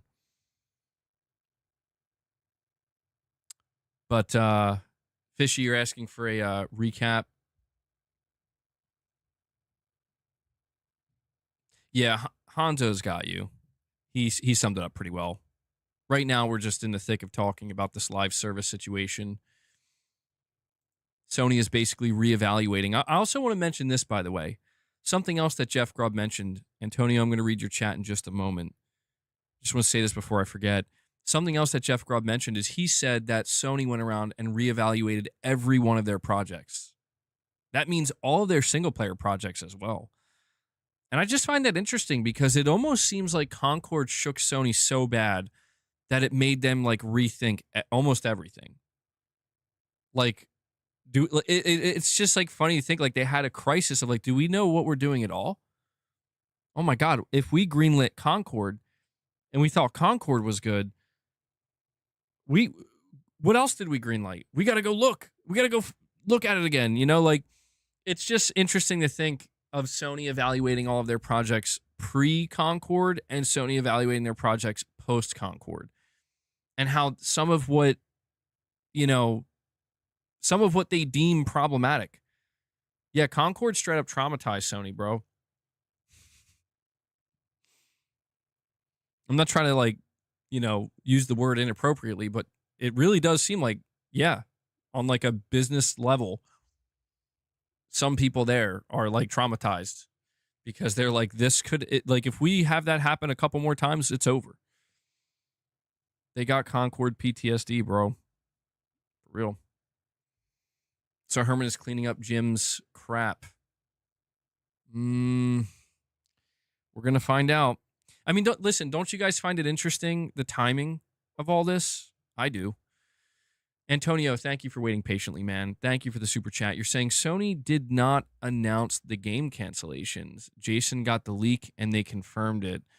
I think we're still in the eye of the shit tornado. That's a good point, Antonio. I didn't really think about that. Well, a Sony spokesperson did comment on it, and that's what's interesting. I guess maybe Sony was trying to keep this like on the hush-hush, on the down low. But I mean, yeah, something like that. a lot of developers at Sony Bend and Bluepoint are going to be very upset. They're definitely going to reach out to people like Jason Schreier and be like, you got to report on this. MBG, can you say hi to Boss for me, man? Yeah. Boss, where'd you go? Boss, I don't even know how to say your name, dude. SMGOFD VLD says hi. I'm trying to like lean over the desk, see if I can see him. Yeah, I hope not. I hope not, Antonio. I mean, because we have to ask ourselves, how many other games, how many other live service games does Sony have in development? Listen, at this point, if games like the Guerrilla multiplayer game is canceled, Marathon's canceled, you know, Fairgames gets canceled. I mean, at that point, it's like, well, yeah, of course they are. Of course they are. I mean, would anybody be surprised at this point? I don't think so. It would still be it would be bad. It would be really bad. Like it's some of the worst press that Sony could ever get, but it's like, I wouldn't be surprised if at the end of the day, Concord scared them so badly that they're just like, if it's not Helldivers 3, we want nothing to do with it. Silent Spartan with a $20 super chat. Thank you for that, Silent Spartan. You're saying the problem I fear Sony will run into is that their tentpole games require time and expertise. All this extra money and time spent investing in live service will inevitably hurt the quality of their single-player game. Yeah, I do think that that is a major risk that Sony runs here. The good news, Silent Spartan, is that when it comes to the amount of money and resource that was dumped into the live service push, and this is actually something Shuhei Yoshida revealed, and it's something that was emphasized back in 2021 to the investors, is that basically Sony's taking a bunch of extra money, like profit, that they made, and that's what they're throwing. Like, they're not taking away the money that should go to single player. They're just taking a bunch of extra money. But the argument can absolutely be made that, well, when we're hearing about Sony being concerned about budgets ballooning for games like Spider-Man 2 to like $300 million,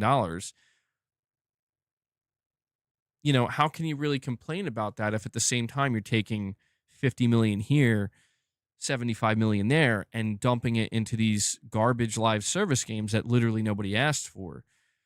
What if instead you take that 50 million and you put it and you allocate it towards one of these single player games that really could use it?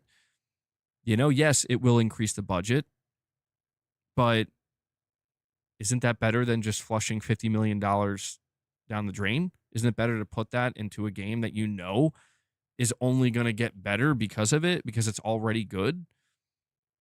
I mean, that I think is maybe part of the, part of the hard lesson that I think Sony had to learn here is it's just like, yeah, man, you effed around and you found out in the live service. And, how many AA games could you have gotten? How many partnerships could you have gotten with second-party studios? Don't you guys find the timing of Herman Hulst revealing that, oh, yeah, we're always looking to do stuff with our back catalog of IP and our older games. We're always looking for opportunities. Really?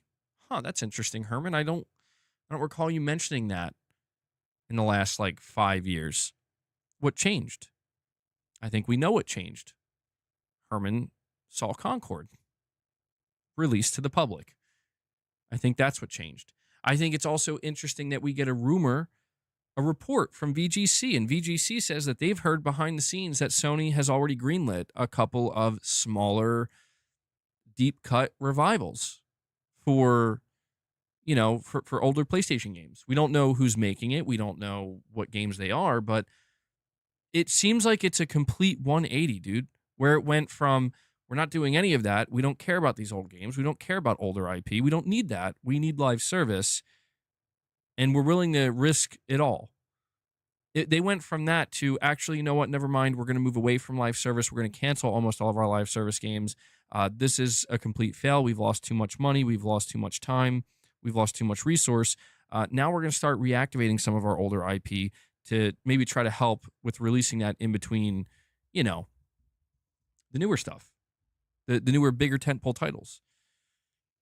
And yeah, I don't know, man. Silent Spartan, I am worried about that too. I am worried about that, but it's one of those things where we're not really going to know until we see these games come out and until we see the result. You know, we're talking about Sony. People are basically saying that this generation is ruined. This generation of PlayStation is ruined, the PS5 generation, because of this. And I don't think it's ruined, to be clear. I think it's unfair to say that. Again, that's not me getting defensive. I just think it's unfair because it means that we ignore everything good that Sony did this generation, and they did quite a bit of good. It's not all good. There was a lot of bad too. I think what it does is it reveals that Sony could have made the PS5 generation easily the best generation of PlayStation ever. Easily. It's right there. It's right in front of you. And they completely dropped the ball. Completely dropped the ball. And so this generation, when it's all said and done, will be looked at as, it was okay. It was decent. It was good at most. And a lot of people, frankly, will look back at it and be like, no, that wasn't a good generation. It was weak. It was a generation filled with cancellations and live service. And yeah, sure, we got God of War Ragnarok. Sure, we got, you know, Spider-Man 2 and Returnal, and that stuff's great. Ghost of Yotei, but look at all the garbage, you know, that came alongside with it, and all the bad news, yeah, and all the bad, you know. And I think that that's kind of the sad realization at this point, is that Jim Ryan came into this generation. He clearly had a plan. He had a strategy. He believed in it. He believed in it a little too much, and I think, you know, the safety net that Jim Ryan laid down was just enough to ensure that it's not as disastrous as it could be. Because it's like I said, imagine this for a moment. Imagine there was no Ghost of Yotei.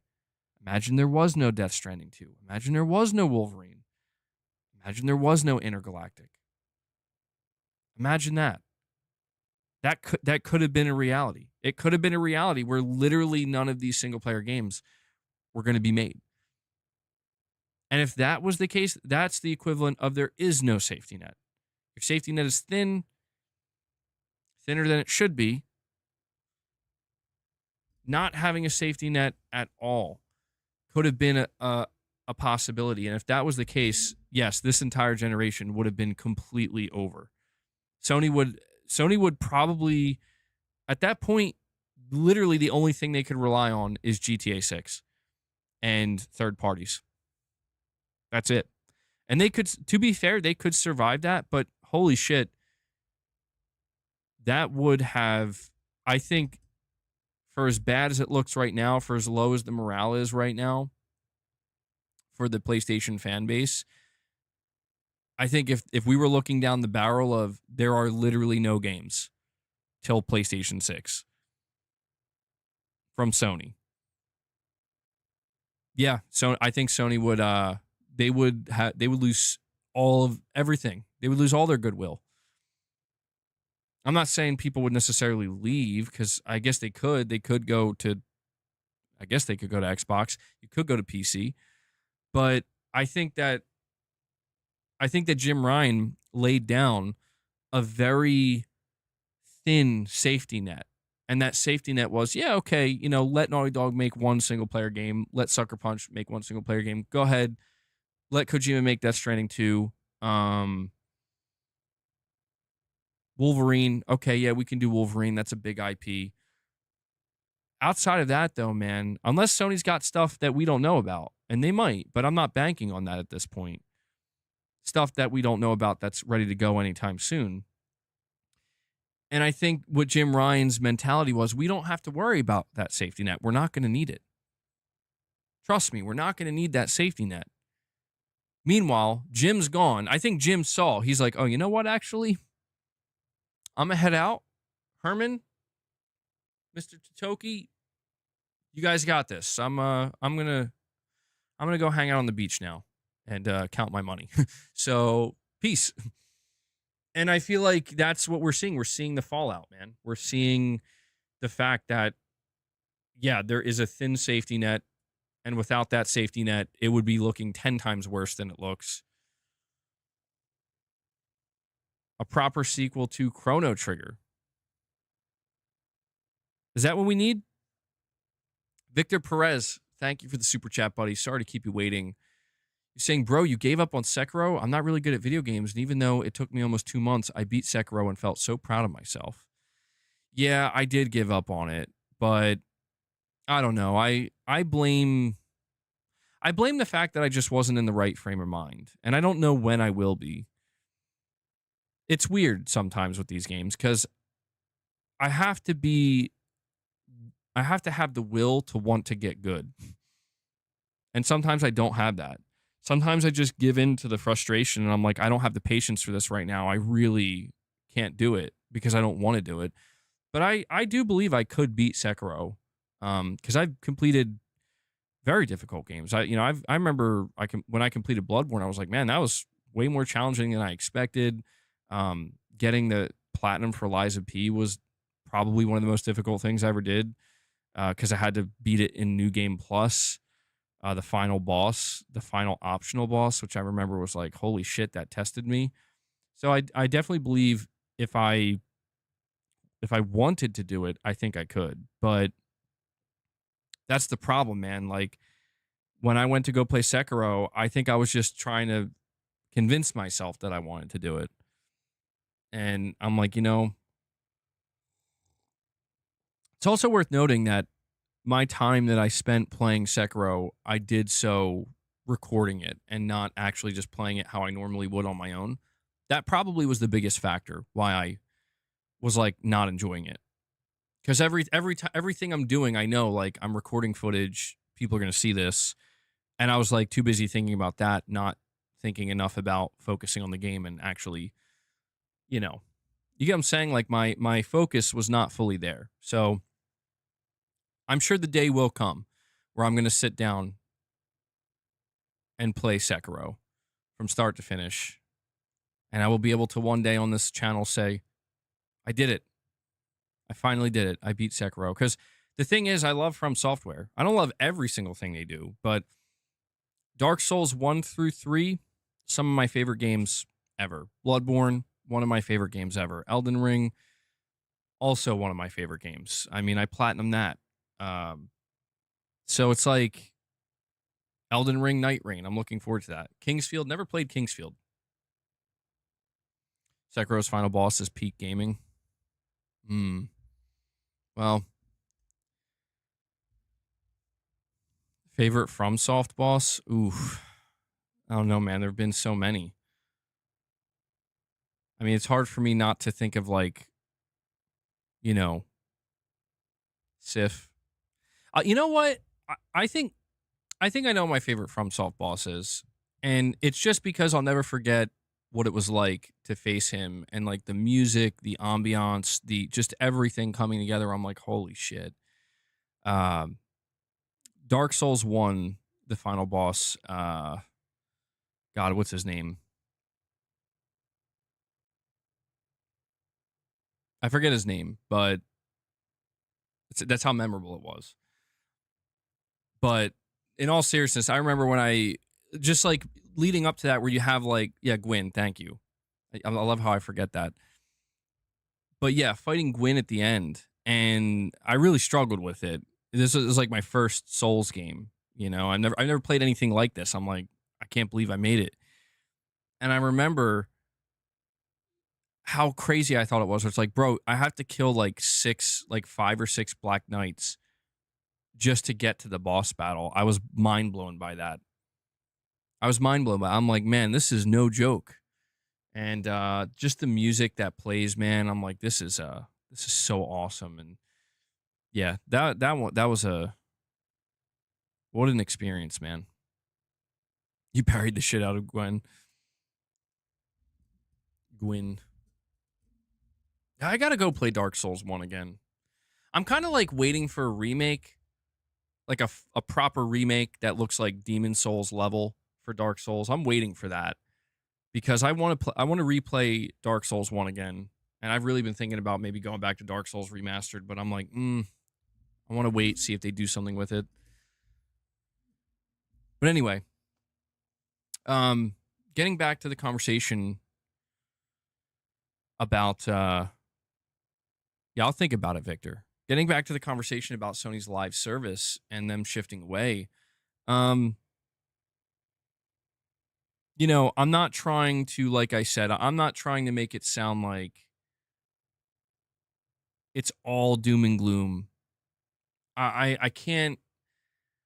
I was pretty pissed off, and I'm still pretty annoyed, man. I'm not gonna lie. Like, I'm pretty annoyed that I spent years waiting to hear about these games. And, you know, I try to take a step back and realize, like, bro, you're just a fan. You know what I mean? Like, imagine how the developers feel. Imagine how the people who are potentially going to lose their jobs feel. And I just think everybody involved probably realizes at this point that, man, we really messed up. And it's sad. And that's the reality. It's just like, well, it is what it is. What are we going to do? You know, like, the only thing left to do is course correct and get back on the right track. And it's going to take a little bit of time. Matt Thornton, thank you so much for the super chat, buddy. You're saying, glad Sony is shifting away from live service. No one cares about live service. We want single-player blockbusters like The Last of Us, Ghost of series, Uncharted, etc. Yeah, I think that's probably my biggest question. It's not a question of, did Sony realize that they messed up? The answer to that is yes, they do. They absolutely realize how bad they messed up. Their question of, okay, are they moving away from live service? I think that question is answered. I think the answer is yes. I think the reevaluation that we're hearing about from Jeff Grubb, and again, I think one of the more important things Jeff Grubb said is that if you try to pitch a live service game now, it's going to be really tough. And on top of that, the live service games that are still alive, apparently they're really going up against a lot of friction to get to release. I guess these are the gates that Hiroki Totoki was talking about. I don't know if you guys listened to what Hiroki Totoki had to say during the last earnings report from Sony, but he was asked multiple times. He seemed like he was straight up getting annoyed. Can't blame him. But, you know, you can't blame the people for asking, shareholders for asking either. He was asked like numerous times about Concord and live service. And he basically was saying like, yeah, we didn't have enough gates. And basically, I think what he meant by that is we just didn't have enough people playtesting and getting their hands on the game outside of, you know, the team themselves to basically let us know, like, guys, this sucks, you know? And I don't know, man. I think these are the gates, right? The gates are, let's see it again. Now we got to see it post Concord. And if there's a single thing in your game that reminds me of Concord, it's over. We're done. That's how bad the Concord PTSD is. Yeah, outside of Herman. I mean, you do have to wonder, like, what something changed. That's what's interesting, dude, is a game like a God of War live service from Bluepoint and a game like Sony Ben's live service game. Sony Ben's live service game, apparently Bluepoint's live service game was in development for 2 years. So what's weird about that to me is they seemingly took a long time to decide on what they wanted to do. And that was kind of interesting to me because I thought, well, I guess not that long, but basically there was about a year there since they were acquired where they were like, I guess we'll just spend the next year really trying to figure out what we're going to do next. And then they settled on it, and then they spent 2 years working on it. What's interesting is 2 years of development is more than enough time to pass certain milestones. And so that means that somewhere along the way, Herman saw this God of War live service game and was like, yeah, okay, yeah, I think it might be coming together. Keep it up. Keep it up. But the thing that really gets me is the Sony Ben live service game. I think that was in development for even longer. I think like 3 years or something like that. And I mean, that's a long time. And these games passed certain milestones and something changed. And I think, yeah, it's like, this is what changed, man. It's actually kind of crazy to think that Concord is what was needed to open Sony's eyes and make them realize, oh my God, we're about to ruin everything. We're about to ruin so many of our studios. That's what it took. It took that, like, it really took a failure on the level of Concord to truly shell shock Sony and wake them up, snap them out of it, and get them to realize, like, we need to fix this right now. Let's hope the new Naughty Dog sci-fi title doesn't end up conquering, or the title ends up conquering that Concord curse. Yeah, that's... we are going to see, man. SDO with the super chat. And, okay, yeah. SDO with the super chat. Thank you, buddy. He says, gaming isn't always about growth. If doing what works keeps you on top, that's fine. Sony should keep its traditional model by focusing on great single-player games. I agree. I think that Sony needs to give up the ghost here, man. I think they need to stop chasing live service. I think the only thing I fear, though, and this is kind of what I was trying to get at, is I just really wonder, like, what are their plans for multiplayer? Because it would be a mistake, in my opinion, if Sony just completely gives up on multiplayer entirely. I think that's a mistake, because it just doesn't make any sense. It's like, you guys have made great multiplayer experiences plenty of times. In fact, some of the things that fans are desperately crying out for you to bring back are multiplayer experiences, like Killzone and SOCOM and,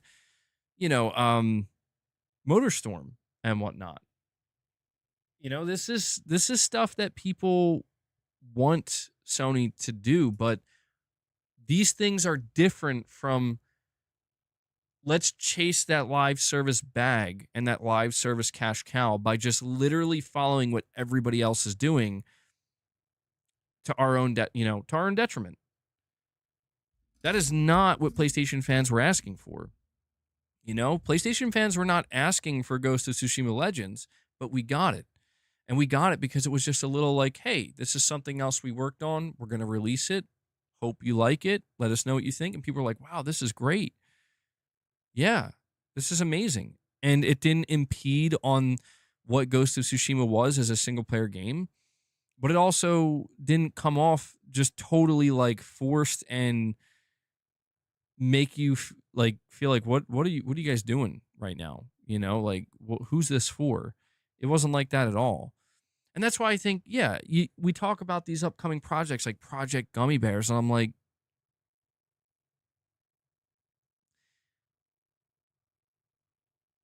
they opened a new studio, dude, and I don't know if that's the studio that's working on Project Gummy Bears. We do not know. There are a couple of things here we're still in the dark about.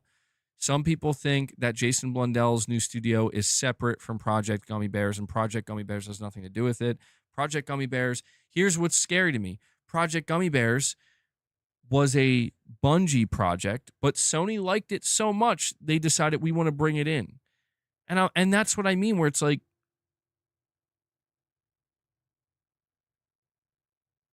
have you guys seen... I need to ask you guys, seriously, have you guys seen the concept art for Project Gummy Bears? This is what still scares me a little bit, where it's like, why isn't this canceled? Because I promise you, I don't need to see any more other than this concept art. And I know that some people think I'm being overly negative. Some people thought the same thing with what I was saying when I first saw Concord. But I'm like, dude, I can tell you based off of that concept art right now, prepare for another Concord situation because that's what you're going to get. Was it purple everywhere? I think there was some purple in there. It's just because, dude, look at the... I'm not trying to be that person that's like, it can only be one art style. It can only look one way. It can only be one type of game. I'm not trying to be that way. But I'm also just trying to be aware that, like, dude, these are not games that your audience are asking for, even remotely. And that should stop you from investing a lot of time and money into making this type of game. You should instead take that money and invest it into the games that people are asking you for. A lot of bright neon colors. I mean, yeah, we went over the leak, and the leak was like, oh, yeah, it's meant to be geared towards a younger audience and whatnot. And I'm like, bro, look at the characters, man. Like, if you want to make your own Smash Bros, then make your own Smash Bros, Sony. You know what I mean? Like, that's that simple. Take your IP and make your own Smash Bros, just like you tried to do with All Stars Battle Royale. Do it again. Do it better this time. You have the experience. You see these characters, you see the art style, and I'm like, I'm telling you, if you want your game to fail, go ahead. Stick to what you're doing. See this Project Gummy Bears through. Nobody's going to care how fun it is. They said the same thing about Concord. It's so fun. It's you know, the developers were having so much fun playing this game. Like, nobody cares, man. Nobody, like, trust me. You don't believe me? Go find out. Nobody cares. Like, I know that sounds harsh, but it's like, this is what concerns me. Where it's like, okay, so somebody there was smart enough to realize we're going to cancel this God of War live service. Sony bend, we're done with live service. But somebody there is, and this is where I'm like, is this the Herman effect? Is this the Herman effect where somebody there is still like, but no, we got to keep Project Gummy Bears alive? Like, why? Sony, why? You're saying it's not a Smash Bros, like the only element of Smash Bros is a damage system. All right, yeah, maybe you're right. Maybe I'm calling it too soon. It is a MOBA, but let me ask you, does that change much? In all seriousness, like, does that change? I don't think it does, dude. I think Sony's just, if they stick with this stuff, man, I think they're just cooked in, like, completely with live service. It's like there's only one game that I think has any shot at all, and that is Marathon. I think that is the only video game that was built with live service in mind that has any possible chance. And even then, I think it's still not going to do it. I don't think anything else Sony has right now has a chance. Horizon, I don't think so. I hate to say it, but I don't think so, man. And you know why? Because I think they're a day late and a dollar short. I do. I really, really do. I think the Horizon hype train is over. I'm not jumping on that bandwagon, to be clear. There are people who make it sound like Horizon's trash. Like, no. I'm not jumping on that bandwagon where suddenly we all hate Horizon. I don't think that's true. But I just think that there was a moment where Horizon reached its peak. And that would have been the moment where, boom, now we're dropping it. And I think that peak occurred like a little while ago, like a couple years ago. And I think that it still has a chance, but I don't know, man. People are not responding to Horizon projects in the way that Sony thought they would. So I was like, hey, aren't you guys excited for Horizon Call of the Mountain? You're not? Oh, well, that's probably because it's VR. What about Horizon Lego? Oh, they don't want that either. Yeah. Horizon Zero Dawn Remastered? I think people are going to play it. Yeah, I think they're going to pay $10 to play it, but I also don't think many people were necessarily asking for it. So I just think that, I think it can find an audience, but, I think Sony built that game. Again, the Horizon multiplayer game was built with the intent of, like, we're going to capture millions of players and make billions of dollars. And it's like, I don't think so, Sony. All right, I'm sorry to keep you guys waiting. Yo Peeps with a $10 super chat. Hold on here. And we have Josh Z as well. So let me read these to him. Again, I'm sorry to keep you guys waiting. Yo Peeps, you're saying, I just want single player games with the multiplayer from PS2/PS3 era. I do too. And I don't think Sony realizes this, and I wish they would. Sony needs to stop being like, they need to stop following.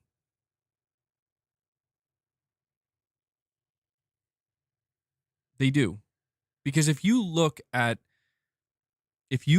what's occurring right now with this live service, this is the epitome of zero original thought, zero intent to innovate, and just purely we need to chase this dollar and we need to do what everybody else is doing. And if we just do that, we win.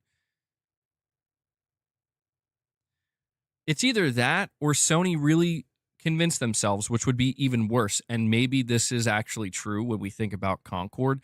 Sony convinced themselves that, you know what, we can basically be the Apple here, right? We could take something that's basically already out there that people have already kind of come, to know, and we can refine it so well that it's basically going to be new, brand new.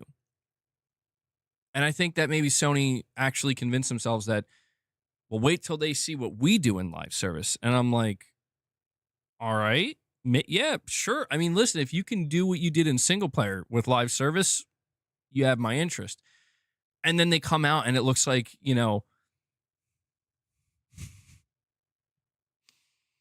it's like, this is embarrassing, bro. You guys don't know what you're doing at all. You guys have no idea what you're doing, do you? Like, no, we know. And that's why I think all of this is so interesting, because like they hold on to Helldivers 2 and they're like, well, we got Helldivers 2. It's like, guys, give it up. Even the developers of Helldivers 2 know that nobody thought Helldivers 2 was going to be the big one. Nobody. If anything, that was the one that was at like the bottom of the list. Like, oh yeah, we got that Helldivers 2 game. We'll see how that does too. But give it a chance. I'm not trying to take anything away from Sony. Sony supported the team. They doubled the budget. They doubled the dev time. And so really what I'm trying to say here, yo peeps, is that what Sony, I think, is not seeing right now is they have the opportunity to be a leader in a time when people are getting fed up, man. Like, people are getting fed up with live service. The unfortunate reality of live service is the money's always going to be there. There's always going to be a younger audience. You see it with Fortnite. You see it with games like Roblox and whatever, where, yeah, you're going to have to accept that you're not getting a piece of that pie directly. You're going to get it indirectly through a 30% cut, but you're not going to get it because you weren't the ones. Sony, I'm sorry. You weren't the ones. You didn't make Fortnite. Epic made Fortnite. You didn't make Minecraft. You didn't even buy Minecraft. Microsoft bought Minecraft. You didn't make Call of Duty, and you didn't buy Call of Duty either. And the idea that you're going to make your own thing is a noble one, but it's like, we look at what you're making and this is not it. And I think what Sony needs to do is realize you can lead right now. Go back. Come out here and say, you know what? Fuck it. We don't have to do what everybody else is doing. We can still do it this way. And that way is, here's Uncharted 5, and here's some Uncharted 5 multiplayer, and it'll be lightly supported for the next year and a half. And we'll make a little bit of extra money on it, and our players will enjoy it. And it'll have a very loyal player base that plays it for the next 5 years until the next Uncharted comes out, if it ever comes out. I understand that that's not going to be what the shareholders want to hear. But you know what? You think this is what they want to hear? You think this is what they want to hear? More cancellations, more failure? It's like I said, man. if The Last of Us Part 2 remastered right now had a Factions 2, I don't know if millions of players would be playing it, but potentially hundreds of thousands of Last of Us fans would be playing it every day. Tens of thousands at the very least. And out of those players, they would absolutely buy a little bit of DLC, a little bit of cosmetics, a little bit of whatever. Absolutely. Sony could take that to the shareholders and say, see, we're still making some money off of multiplayer. Yeah, we're not making the Fortnite money, but that's because we're not Epic. We're not Fortnite. We're not trying to be. It's that simple, man. I think that Sony lost their way in this regard where it's not the popular thing to do, but this is where maybe Sony can prove to everybody that, you know what? Everybody else is afraid to do it. We shouldn't be. We're just going to do it, and we're going to make it work. So it all comes down to greed, man. That's the problem. It's all about that greed where it's like, well, what if you're not manipulating players psychologically and getting them completely and helplessly addicted to your game to the point where they don't want to play anything else and all they want to do is just play your game 24/7, and you have to keep that dopamine drip going with constant updates literally every week. What has happened? You know what I mean? It's like what has happened to gaming that is the expectation now? It's sad, man. It's sad. And I hope that Sony did learn something here. And I hope that they do something smart with it. Josh Z, thank you for the super chat, buddy. You're saying here, Chrono Trigger cannot ever have a sequel as it was a collaboration between the creators of Dragon Quest, Final Fantasy, and Dragon Ball, three of the best RPG and anime minds ever. Now that one has died, it is impossible, with a crying face emoji. Wow, I didn't even know that, Josh. Yeah, I just read that comment from Corey, just kind of haphazardly there. I guess you're right. A sequel can never happen. A remake, though? How about that remake? There wasn't a Chrono Trigger remake already, was there? Yeah, that's interesting, Josh. I actually never knew that.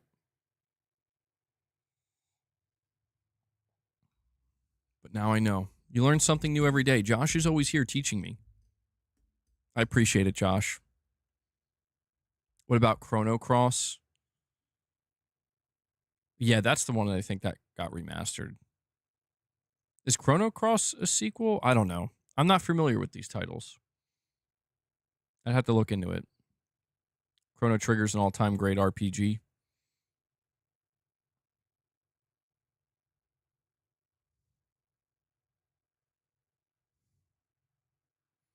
You think it is separate? It's not a spiritual, not just a spiritual successor. It's not a direct sequel. Okay. Sony's earnings calls on February 13th. It will be very interesting.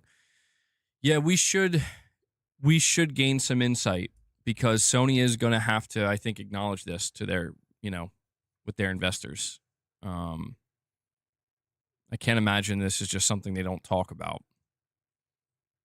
But yeah, I mean, February 13th is when they're having their next earnings report. I could kind of see this being around the same time that they want to host their new State of Play. By the way, guys, please do me a favor if you have not already and hit that like button. We have crossed the 200 likes threshold. I want to see if we can push now for 225 likes. The reason why I ask you guys to like the stream is because it helps more than you know. It helps with YouTube's algorithm. We get new people in here. Helps us gain new viewers so we can grow the community. So please take a moment and hit that like button for me. William Aguilar, member for 18 months. Thank you for that continued support, William. You're saying if Blue Point's next game is a remake, which game do you think it will be? That's a great question because I feel like there's a very good chance their next game will have to be a remake.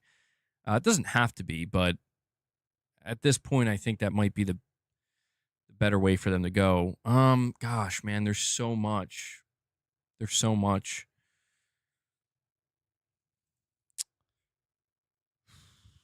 Bloodborne. In all seriousness, no, I'm actually kind of being serious. Uh, I feel like there are plenty of games that could be remade, and I'm sure that there are a lot of games that people can think of that they would love to see Blue Point remake. But I want to say this.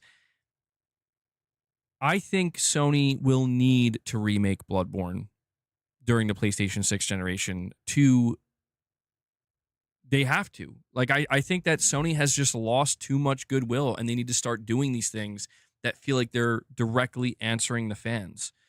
And I think people would trust Blue Point with a Bloodborne remake without Miyazaki. They can't. It's not up to them.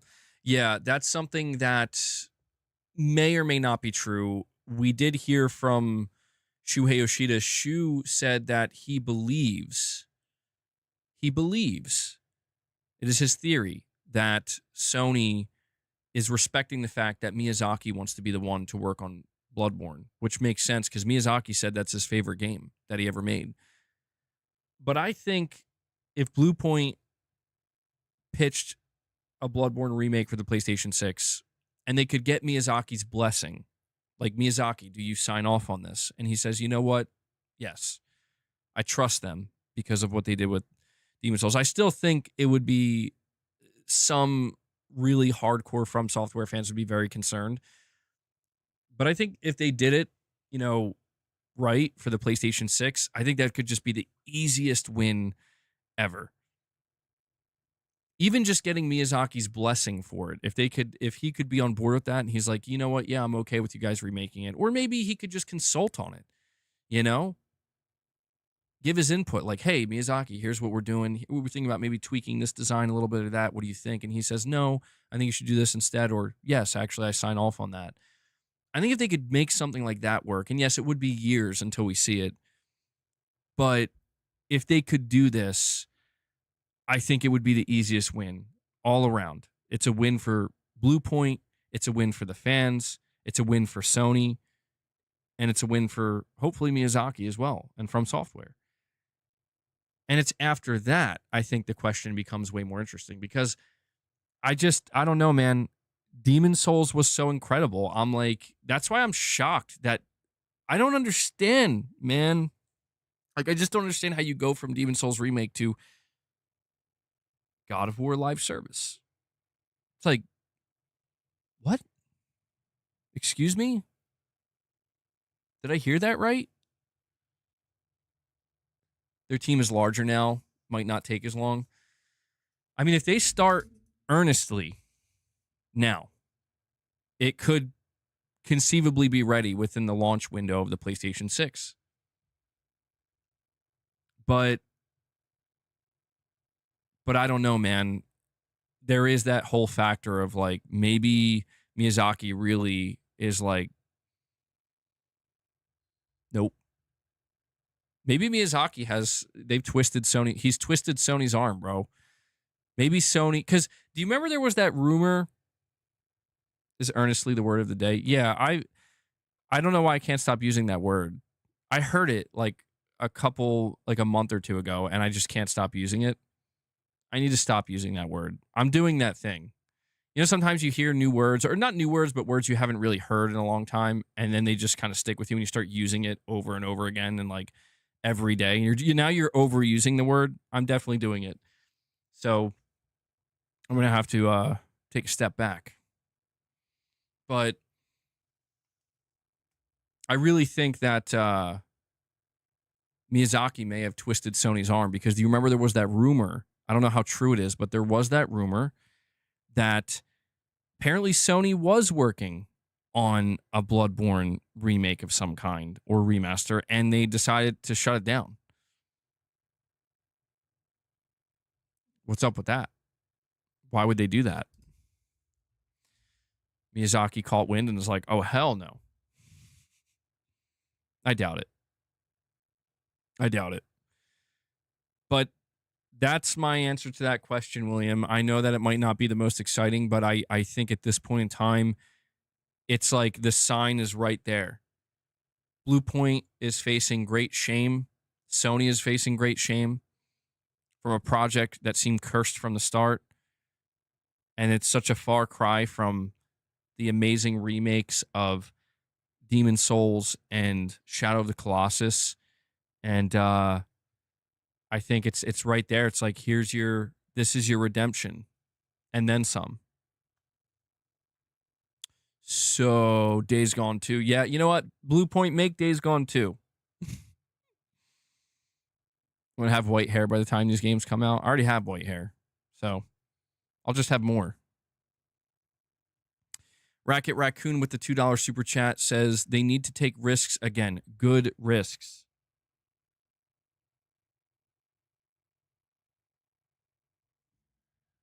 Yeah. I feel like the risks that Sony needs to take, they need to be, I'm telling you, man, they need to start by listening to the fans. They do. I'm not saying every single risk, every single move they make has to be, you're tethered to the fans. But I do believe that it's something that it's a good place to start.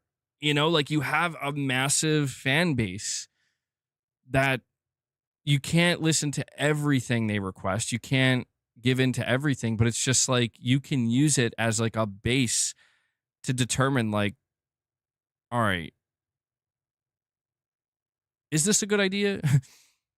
Because I feel like they pretty much, when they went with the live service, when they went with the live service approach, they clearly were not listening to the fans at all. And they thought that they knew better, that they know best. And sometimes they do, but it's just in this case, it's like you not listening to the fans at all is really what got you in this position. And that is Jim Ryan's fault. Jim Ryan was the one who didn't listen to the fans at the end of the day. He saw the reaction when he said 12 live service games. He wasn't, ignorant to that. Of course he saw that. He didn't care.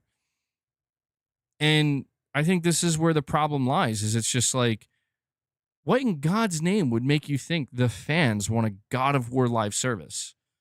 Because there's literally nothing out there, even remotely, that indicates that anybody wants that. And you know what? To be fair, like maybe the most hardcore God of War fans would have been remotely interested in it.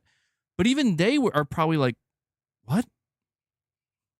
That's kind of weird, Because it truly comes off as one of the most forced, brain dead, just out of touch decisions that, a corporate executive in a suit could make. Where it's like, in what world do you think this is going to succeed? And it's just because I think back to what Jim Ryan said in that interview, where he was like, yeah, I love the fact that tens of millions of players and customers buy our single player games, but I would love it if we could get hundreds of millions. And that's how he was thinking. It's like, how do we take God of War and get hundreds of millions of players? And his idea was, I got it, live service. And it's like, I understand from a sheer business point of view, if you're not really that in touch with the gaming industry or your fan base the way that you should be, I can kind of understand how on paper that logic adds up, right? Look at how many players, how many hundreds, tens of millions, sometimes hundreds of millions of players over time, Well, I don't know if it's hundreds of millions, but the potential that live service offers, if you could get hundreds of millions of players over time, if you succeed, right? If you were like one of the biggest success stories. But I just don't get it, man. It's like, no. Like, at what point do these executives kind of take a step back and realize, like, you're not going to do that with any of your IP. And if you ever were to do that, it's going to be by sheer luck. That's the kind of stuff that you're shooting for the moon and you're going to miss. And it's so painfully obvious you're going to miss. Everybody can see you're going to miss, but you're just so sure of your own success. You're so sure of your own success that you just, it's hubris. You just kind of go through it with it anyway. And unfortunately, the worst part about situations like this is it's the people. That's how this works, man. Jim Ryan was able to just leave rich. He's able to leave rich. Everything's fine. He gets to retire rich. Meanwhile, all the people who were told that this is what they had to do in the trenches, building this stuff, making it, probably questioning why the hell they're even doing this, they're the ones that are going to end up suffering the brunt of it now. And then also the fans as well, where it's like, we're over here waiting, like, hey, Sony, we would love to support you and be excited about your next thing, but you didn't show it to us yet. We're waiting to hear from these studios, and then it's just like, sorry. It sucks. It's a lose-lose all around, man, except for the one person who was actually responsible for it. And that's the worst part about shit like this when it happens, It's not trying to take away anything good that Jim Ryan did, but it's just how it goes, man. Gods of War was probably the service title name.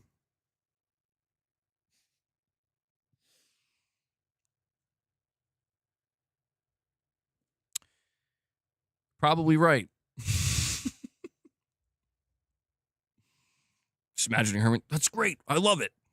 Gods of War.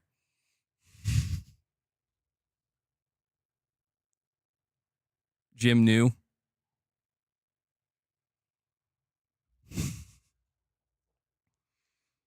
God of War Legends. That's even better. I like that even more. Yeah, screw it. God of War Legends, Ghost of Tsushima Legends, The Last of Us Legends.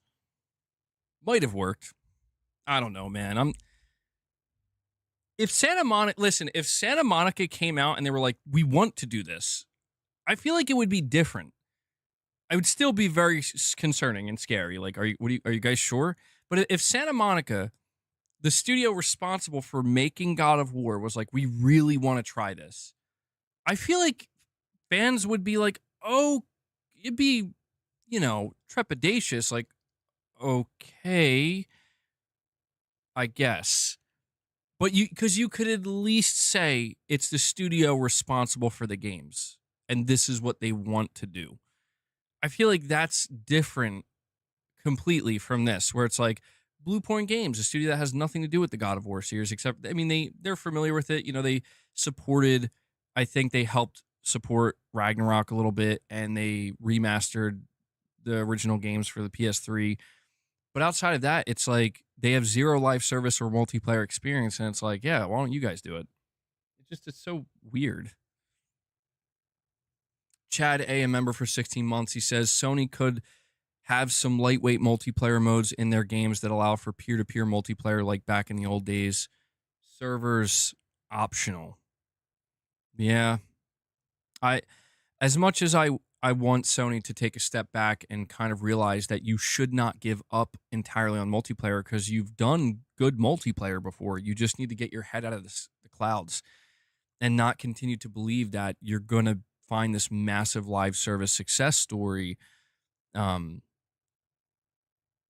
Even like, look, man, even with Helldivers 2, like, I don't know where that goes from here. You know what I mean? Because it's very obvious that the studio Arrowhead, they were not ready for this. Like, they were ready to support the game, but they were not ready to treat the game like a top tier, one of the world's most played games. We're ready to update this game every single week. Their content output, and that just goes to show just how insane it has gotten with these live service games, where it's like, I think the content output for Helldivers 2 has been pretty good overall. When you compare that content output to the top tier live service games out there, not even comparable. Because this is where you're talking about literally team sizes of hundreds of developers. This is the only thing they're working on. It's a sad machine, dude. But it's a machine that has its place because of the money it makes and the audience it has.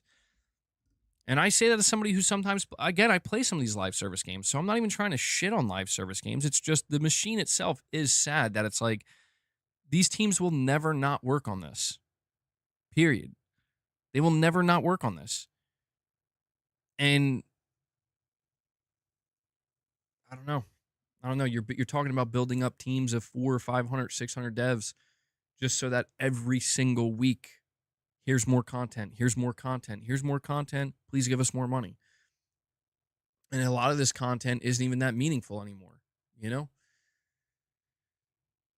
I think that when it comes to the long-term viability of Helldivers, depending on how Sony can handle it, and this is the important part, depending on how Sony can handle it, that might be all they need. Jim Ryan was correct about one thing. He said, all we need is one. That's all we need. And maybe the smartest thing Sony can do is say, you know what? We got it. Helldivers. Can they keep it up? Can they grow Helldivers? Did Helldivers 2 peak?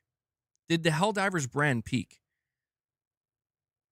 Well, I want to say probably. But at the same time, you know what? Sony's all in. They want to make a movie. They're going to clearly continue to massively support the studio. Maybe it doesn't even have to be Helldivers. Maybe it could just be a new game from Arrowhead. You know? That can also be, they can better position themselves now where it's like, all right, let's take what we've learned from all this. So I just feel like maybe that's it. You got your one. You got your studio that's clearly still ready to work with you and willing to work with you. You have your IP, Helldivers. Let that be it. And then go back to doing what you do best. Helldivers Legends.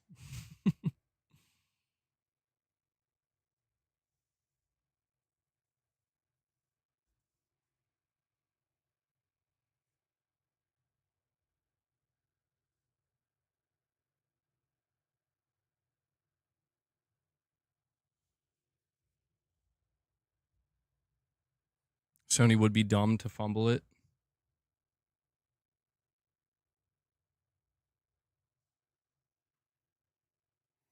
I mean, yeah. They can, though. That's the thing. They can easily fumble it. That's the sad part about it, man, is Sony can easily fumble it, and there's a good chance they will, only because this is not their domain. But it's the same with Arrowhead, right? Like, Arrowhead could not prevent themselves from making mistakes. But you know what? Major live service studios continue to make mistakes. And I just think that there's a certain type of audience that Sony is chasing. I think there's a certain type of audience that Sony's chasing, that they've been chasing. And I just think it should be obvious at this point, like I said, that you're not going to get that audience. You can continue to try if you want, but I think it's unwise and it's not going to yield good results of any kind. And any good results that come of it will be luck-based. I think that they want an audience that is currently very much engaged on PlayStation, but not with PlayStation products. And I think that's where Sony's really messing up the most, is I think Sony is struggling to,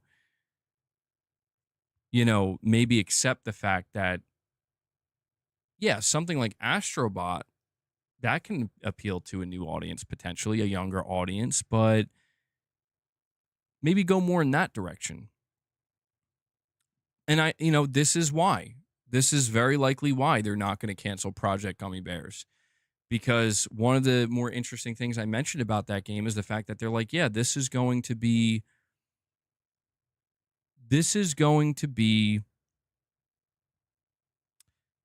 a game that is trying to capture a completely different audience. And I just think Sony has to wake up to the reality that that audience does not care what you have to offer, Sony. I'm sorry. They don't. I mean, yeah, AstroBot racing. I mean, look, man, AstroBot I think is the way to go. AstroBot I think has proven that there's real raw potential there. Where like AstroBot has the ability to potentially be grown and start to appeal to different audiences. It's not going to happen overnight. But this idea that like you're going to uproot any of these younger players that are entrenched in games like Fortnite, in games like Roblox, in games like Minecraft, and I'm sure there's many others I'm not even listing. The list goes on. I understand Sony wants a piece of that pie. I understand that, but it's just like that's not your that's a pie that I think you just have to accept that you're always going to get a piece of that pie. Your piece is 30%, man, of every transaction. That's your piece. I don't understand. Sony's content with that with Call of Duty. That's why they're not making their own Call of Duty. They haven't even tried. And that's fine. Yeah, okay. Microsoft's clearly not going to remove Call of Duty ever. So you just keep getting a piece of that pie. What's wrong with just accepting the same thing from the live service perspective? A live service AstroBot. There you go.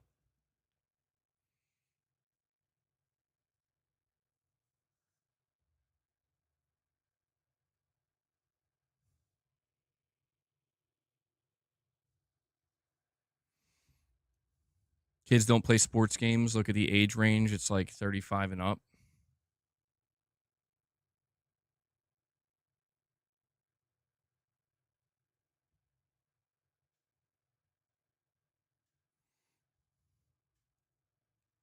Marvel Rivals is doing on Steam right now what Helldivers did at its peak. I think there's at least 1 million playing Rivals right now across all three platforms.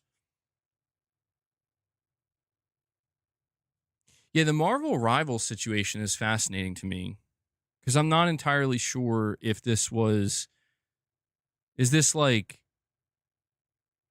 how much of this is a Marvel's thing? Like, let me ask you, like a Marvel thing.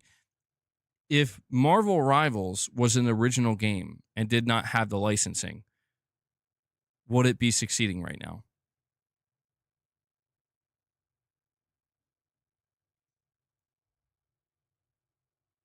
Serious question. Why can't a studio just take over and keep releasing content for factions? Naughty Dog isn't working on Uncharted 5, so they're okay with letting other studios work on their games.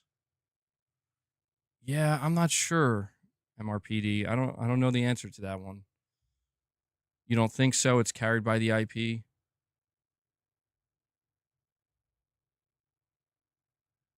Yeah, that's my whole thing too, is I don't think it would be successful. I don't.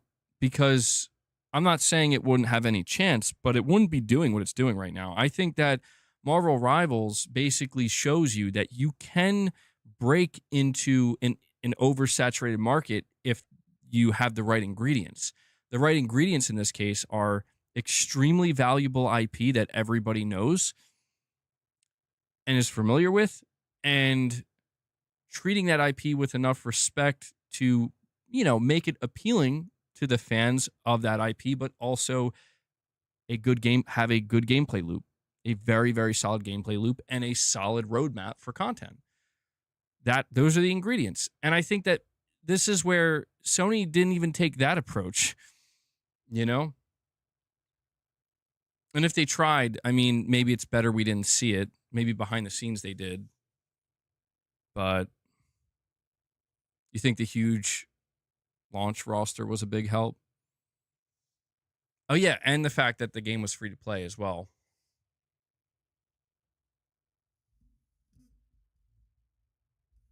Concord had the worst roster of heroes. Yeah, that's another thing, man, where it's like the studio that made Marvel Rivals, they could have messed it up easily by just screwing up the designs of the characters and making them awful and cringe and making fans upset. And they knew not to do that. It's not a difficult thing, you know? Like, just try to make them, like, not every character is going to be perfect, but just don't go overboard in making them come off ridiculous, looking ridiculous. Or something that's just so far away from what that character ever should look like, or, you know, and they didn't do that. And that's where it's just like, I understand when you're talking about creating original characters, you kind of have the luxury of being able to do what you want, you know? But just because you can doesn't mean you should. Sometimes you got to read the room a little bit. That's all.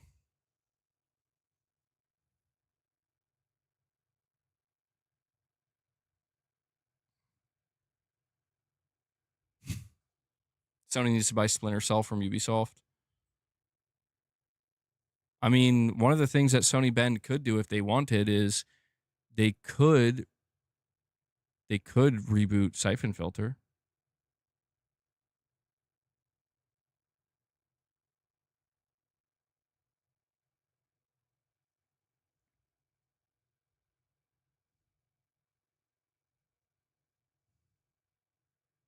Well, when it comes to this conversation around Sony's live service, I mean, I feel like it's just something that is going to persist for quite some time, because I think we're going to learn more and more about the whole situation. I think that we're going to hear from developers behind the scenes. They're going to talk to journalists. I think that Sony themselves is going to have to talk more about it, because, I mean, let's face it, like Sony announcing 12 live service games a couple of years ago, getting their investors all hyped up for it, and then seeing what's happening. They're going to try to brush it under the rug, but, you know, there's going to be times like now where, like, you're going to have to acknowledge it and talk about it and, you know, be a little bit more transparent. It's a tax write-off. Yeah. I mean, it's true. Projects do get canceled all the time. Guys, we are now at 235 likes. I want to thank you for hitting 225 likes. I knew we could do it. And I want to ask you once again, if you have not hit that like button, please do so. We are just 15 likes away from hitting 250, which is very nice to see. Thank you guys for that. It's the lost time that sucks. Yeah, I do think that what Sony's really going to have to do is, like I said, they're going to have to go on the offensive now, where now would be the time, if you are beginning to greenlight in the next 12 months, if you're beginning to greenlight projects that you know are going to be an easy win with your audience, with your fans, you start announcing it. Make it clear it's early. Make it clear it's not going to happen right away. But right now, what Sony needs, they need some of that goodwill back. I think they're going to need that. And we will, you know, we'll have to see how Ghost of Yotei lands, how Death Stranding 2 lands, how Wolverine lands, how Intergalactic lands. But I do think that really what is going to be needed in between that is Herman Hulst and company coming out and really starting to speak more directly to the fans, where it's like, guess what, guys? We're not revealing a live service game. In fact, we're here to talk about a studio that's going to be working on a new Sly Cooper or something, you know, just something like that. You know, like, and yeah, it's in the early phases. You know, it's a little bit risky, but it's like, I don't know, man. They have to do something. I think they have to do something to offset the reality that like 9 to 10 projects were canceled in the last like 12, 15 months.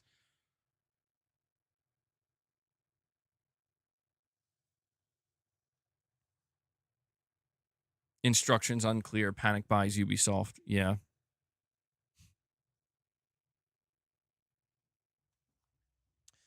Guys, by the way, as we continue our conversation, I see that we are approaching the 3-hour mark. I think the 3-hour mark is probably where the stream is going to come to an end. So I want to encourage you guys to, if you want to drop any more membership gifts, we're currently sitting at 31 gifts, 31 members today. If we hit 15 members, or not 15, sorry. If we hit 50 members before the end of the stream, we'll do some reps at the end of the stream. We'll get that in. So we still have time to make that happen. If you have any more super chats you want to drop, any direct donations, anything like that, We have about another 15 or so minutes. Xbox's King says, come on, aren't you...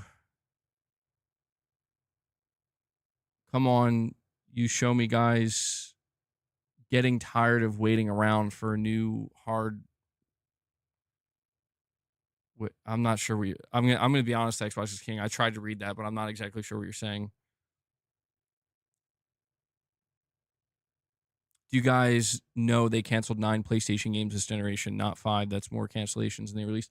Well, no. See, that's the thing. Like, let me ask you, what is the alternative here?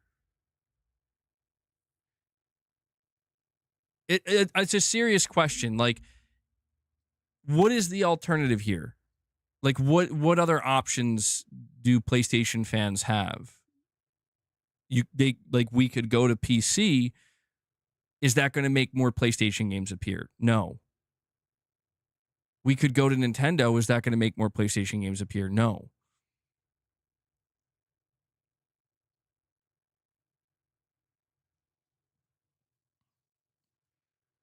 I just think it's the reality of like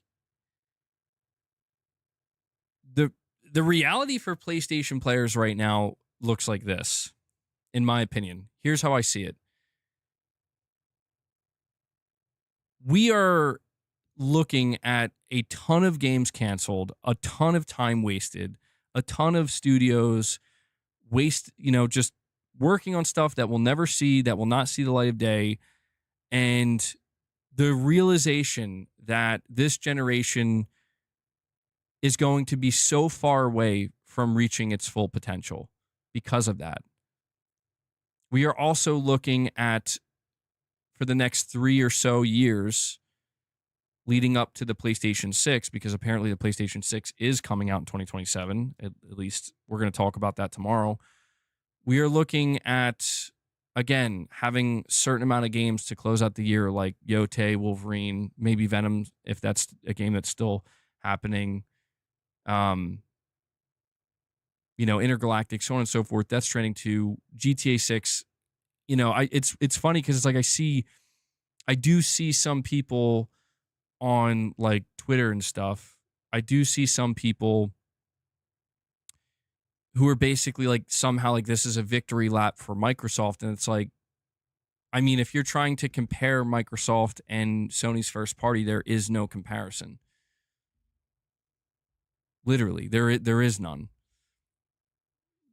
It's like, I understand people want to continue to live and see things the same way that they were in 2017 and 2018, but the reality is Sony obliterated Microsoft last generation when it comes to first party output. Absolutely. Even at the beginning of this generation in 2020, 2021, they obliterated them.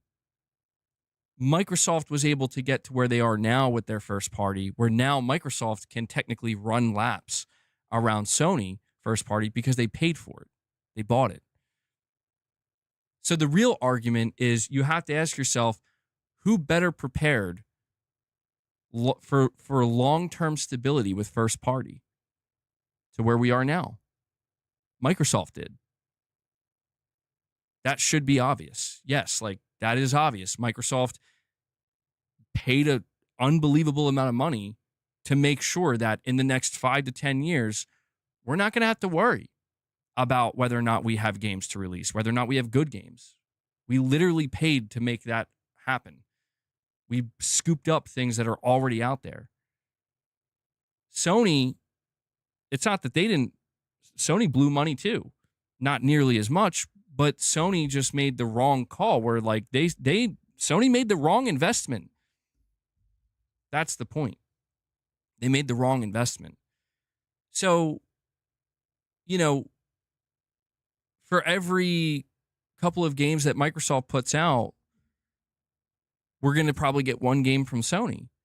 And the only thing that I'm worried about is that game going to be good or not? Because that's all I care about. And if Xbox's games are good, hey, that's great too. Because, well, Xbox's games are going to be coming to PlayStation and Switch. So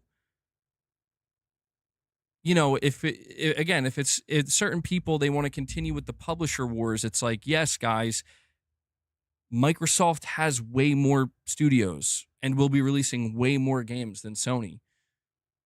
That's what happens when you buy two of the biggest publishers in the industry. And Sony is now on the back foot because they had to cancel 9 to 10 games because they went all in on live service. They made the wrong investment, and all those games were apparently going to be terrible. You know? So the only thing that really matters to me now, knowing that Xbox is apparently going third party, the Switch 2 is coming out, and we'll probably have a whole slate of exclusives from Nintendo first party. The only thing I care about is Sony, the games that you have coming. Fine. You don't have that many. They're going to be far and few in between. I hope that they are good. I hope that they all hit, because if they don't, that's where I think things get really in it. Like, that's where things really start to get dire, where it's like, if Ghost of Yotei doesn't land, that's going to be a problem. If Death Stranding 2 is just awful for some reason, that's going to be a problem. If Wolverine is bad, that's going to be a problem. If Intergalactic is terrible, that's going to be a problem. My assumption as of right now, if I'm giving Sony the benefit of the doubt, these are 4 single-player games made by 4 studios who have a great expertise in making single-player games. I'm going to give Sony the benefit of the doubt and assume that these 4 games are going to be pretty good. You know, pretty good. Maybe not everybody's going to be in love with them, but I don't expect them to be bad. If they turned out to be mediocre or bad, I would be very surprised, and that's where I would really question, like, what the hell is going on. Right now, what Sony has to do is, and they have no choice, they just have to dig in and realize that, you know, you dug a hole for a lot of your studios that you got to now dig them out of, and it's going to take time.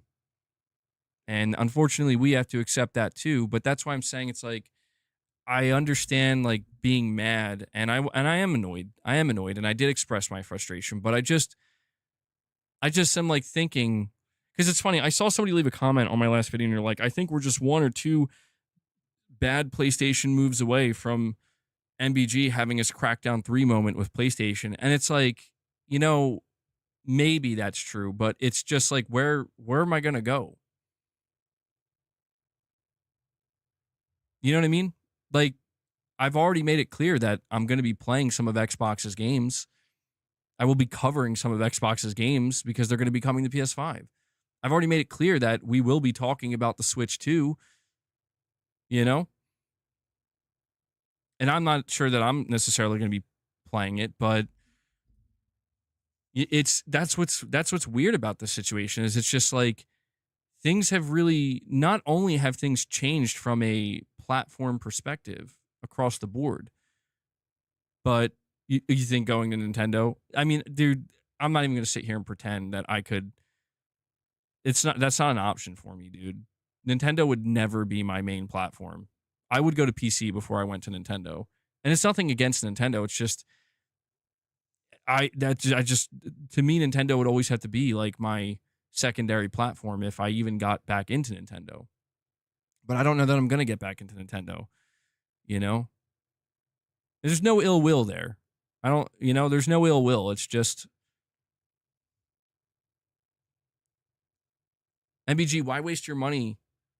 Tell the Sony guys to go buy Game Pass, LOL.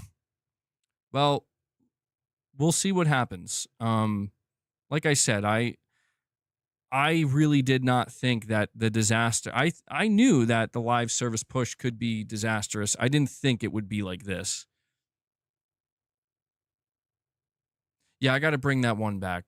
I got to bring that emote back. I actually do, because if we're going to do that, make that a thing again. Join the dark side of PCMR. You would personally recommend thinking about branching out? To be honest, sticking so hard to PlayStation might not be a very good strategy, considering that Sony also dropped the ball with marketing. Well, I mean, I would have said I agree with you if it wasn't already happening, you know? Like, the conversation would be very different right now or at least somewhat different, if at the same time Sony is doing this, it's the same time that Microsoft is going third party. So it's like, well, this is kind of awkward.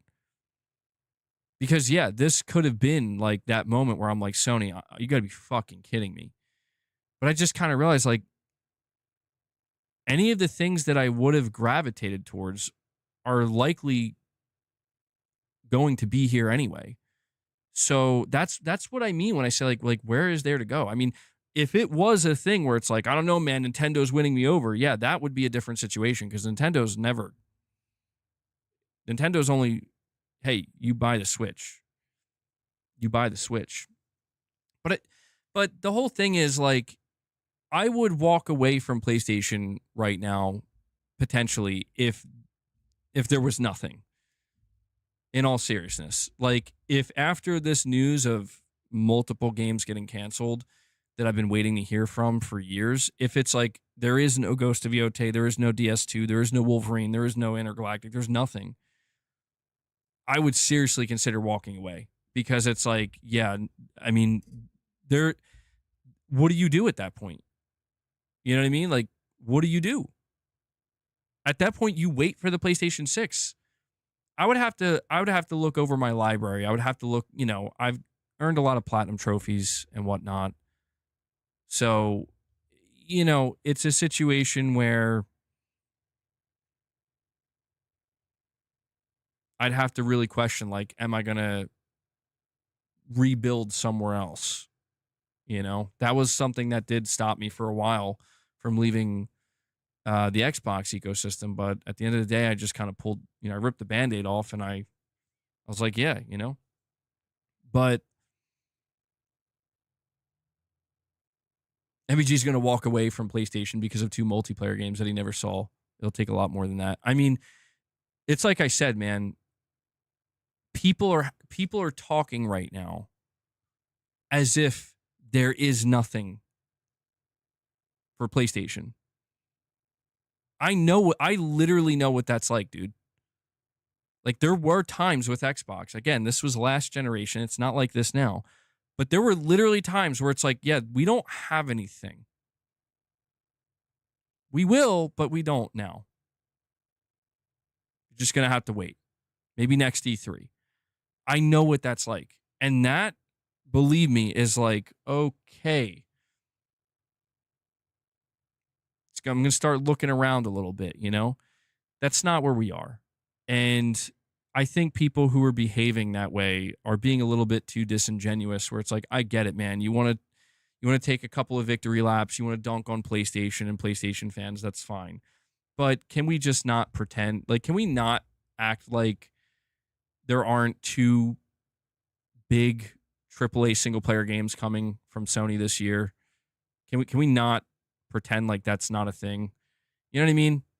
Because it is. And this is where it's like, I think what some people want is they want PlayStation fans to behave and react as if there are no games at all. And that's what I don't understand, where it's like, what are you talking about? No, what we should be doing is reacting to the news that 2 games we thought we were going to get, that we thought were, at least one of them was going to be single player, don't exist. Yeah, that's a problem.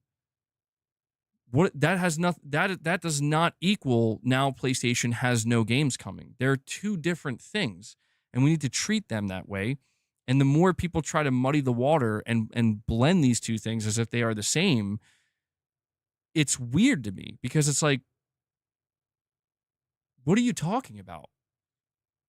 We're starting to get away from facts and starting to entertain made up nonsense that's literally not true. Now, if you're somebody, it's like, well, I think Ghost of Yotei is going to fail, and I think Death Stranding 2 is going to be a joke, and I think Intergalactic's going to fail, and I think Wolverine's going to fail. Okay, fine. Then say that. You know what I mean? Like, that's fine. I think that's totally fine. If you have no interest in PlayStation, especially now, because it's like you weren't even looking forward to any of these games that are coming out, and now you're seeing games getting canceled, even more games, and you're like, I'm done. Yeah, I don't blame you. But it's just, strange to see how sometimes when news like this comes out, I think people kind of try to twist it into something that they want it to be and not what it really is. What it really is simply this. Sony went all in on live service. They made a really bad bet, and they are paying for it. And to an extent, the player base is paying for it, because now the PS5 generation is going to end up being a shell of what it could have been because of that. But in the meantime, we're still going to be getting a ton of games to play across the board for the next 3 to 4 years until the PlayStation 6 comes out. So there is that. That's the reality of it, you know? What could have been, man? Raven X0, a member for 5 months, says, one of the few things that pisses me off still to this day is Sony closing down Evolution Studios. Like, what the F? F you, Sony, LOL. Love the PS5 Pro, or hashtag love the PS5 Pro. Yeah, I remember people were pretty upset about that. That was a crappy situation. And even then, you know, I think that was during the PlayStation 4 generation. They still, you know, MBG Xbox's output of games is going to be insane. Yeah, it will be. It absolutely will be. And you could make the argument that maybe this is why Sony feels so comfortable pivoting so aggressively away from live service, because it's like, well, I mean, we were looking down the barrel potentially of having to deal with Xbox having the most insane exclusive roadmap we've ever seen. We were looking down the barrel of that to finding out, actually, you're going to make a bunch of money as well. Microsoft's going to make the bulk of it, but you're also going to make, they're giving you a cut, dude. Yeah, every copy of Doom sold, you're getting a 30% rip.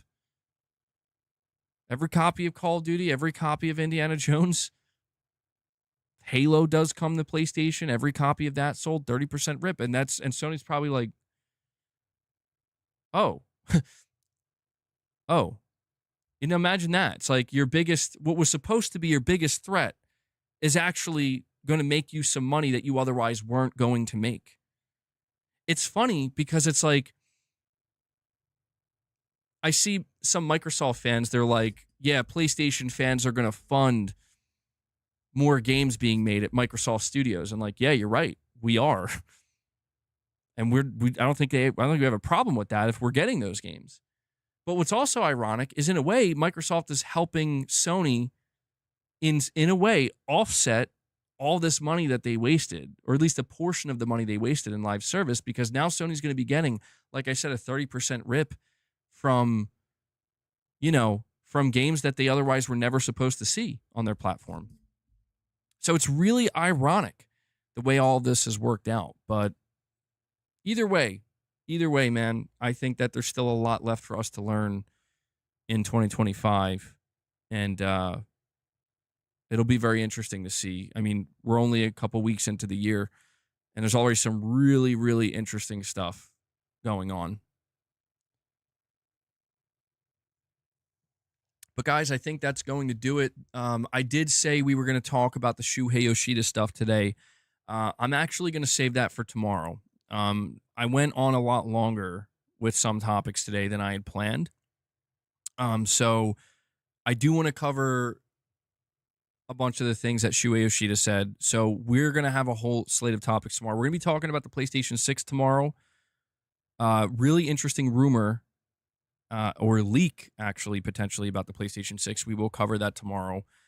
We will cover the Shuhei topics, and we will probably have a couple of other things to cover as well. So I think this is a good place to wrap up today's stream. But guys, before I head out, I do want to thank everybody for tuning in. The last thing... Oh, hold on. The last thing I want to do is ask you, as you're heading out, please hit that like button. We did just hit 250 likes, which is great to see. So thank you for that. See if we can get that up to 260 or whatever. I appreciate that. Want to make sure I give a shout out to everybody who supported the channel today. We hit 31 members, which is great to see. We will be doing members lounges throughout the week, and we will be doing a morning with the misses this upcoming Friday. Want to thank everybody who dropped a super chat. Anybody who dropped any, fan funding, I very much appreciate it. We are completely fan funded on this channel. We don't do sponsorships because we've never had to, and that's been great. So thank you for that, guys. And yeah, just a shout out to this community in general. I also want to give a shout out to Devil Shooter, who does the timestamps for the streams, does a great job. If you guys see him in the comments, please give him some thanks and show him some love. I know he really appreciates that. He does a great service for the community here. And yeah, that wraps it up. So guys, please enjoy the remainder of your Sunday. I did put a video out earlier. If you didn't catch it, go check it out. It's just a news video. We cover a lot of different topics. We'll have more content coming tomorrow, and that's it. So, all right, guys, until the next time, take care.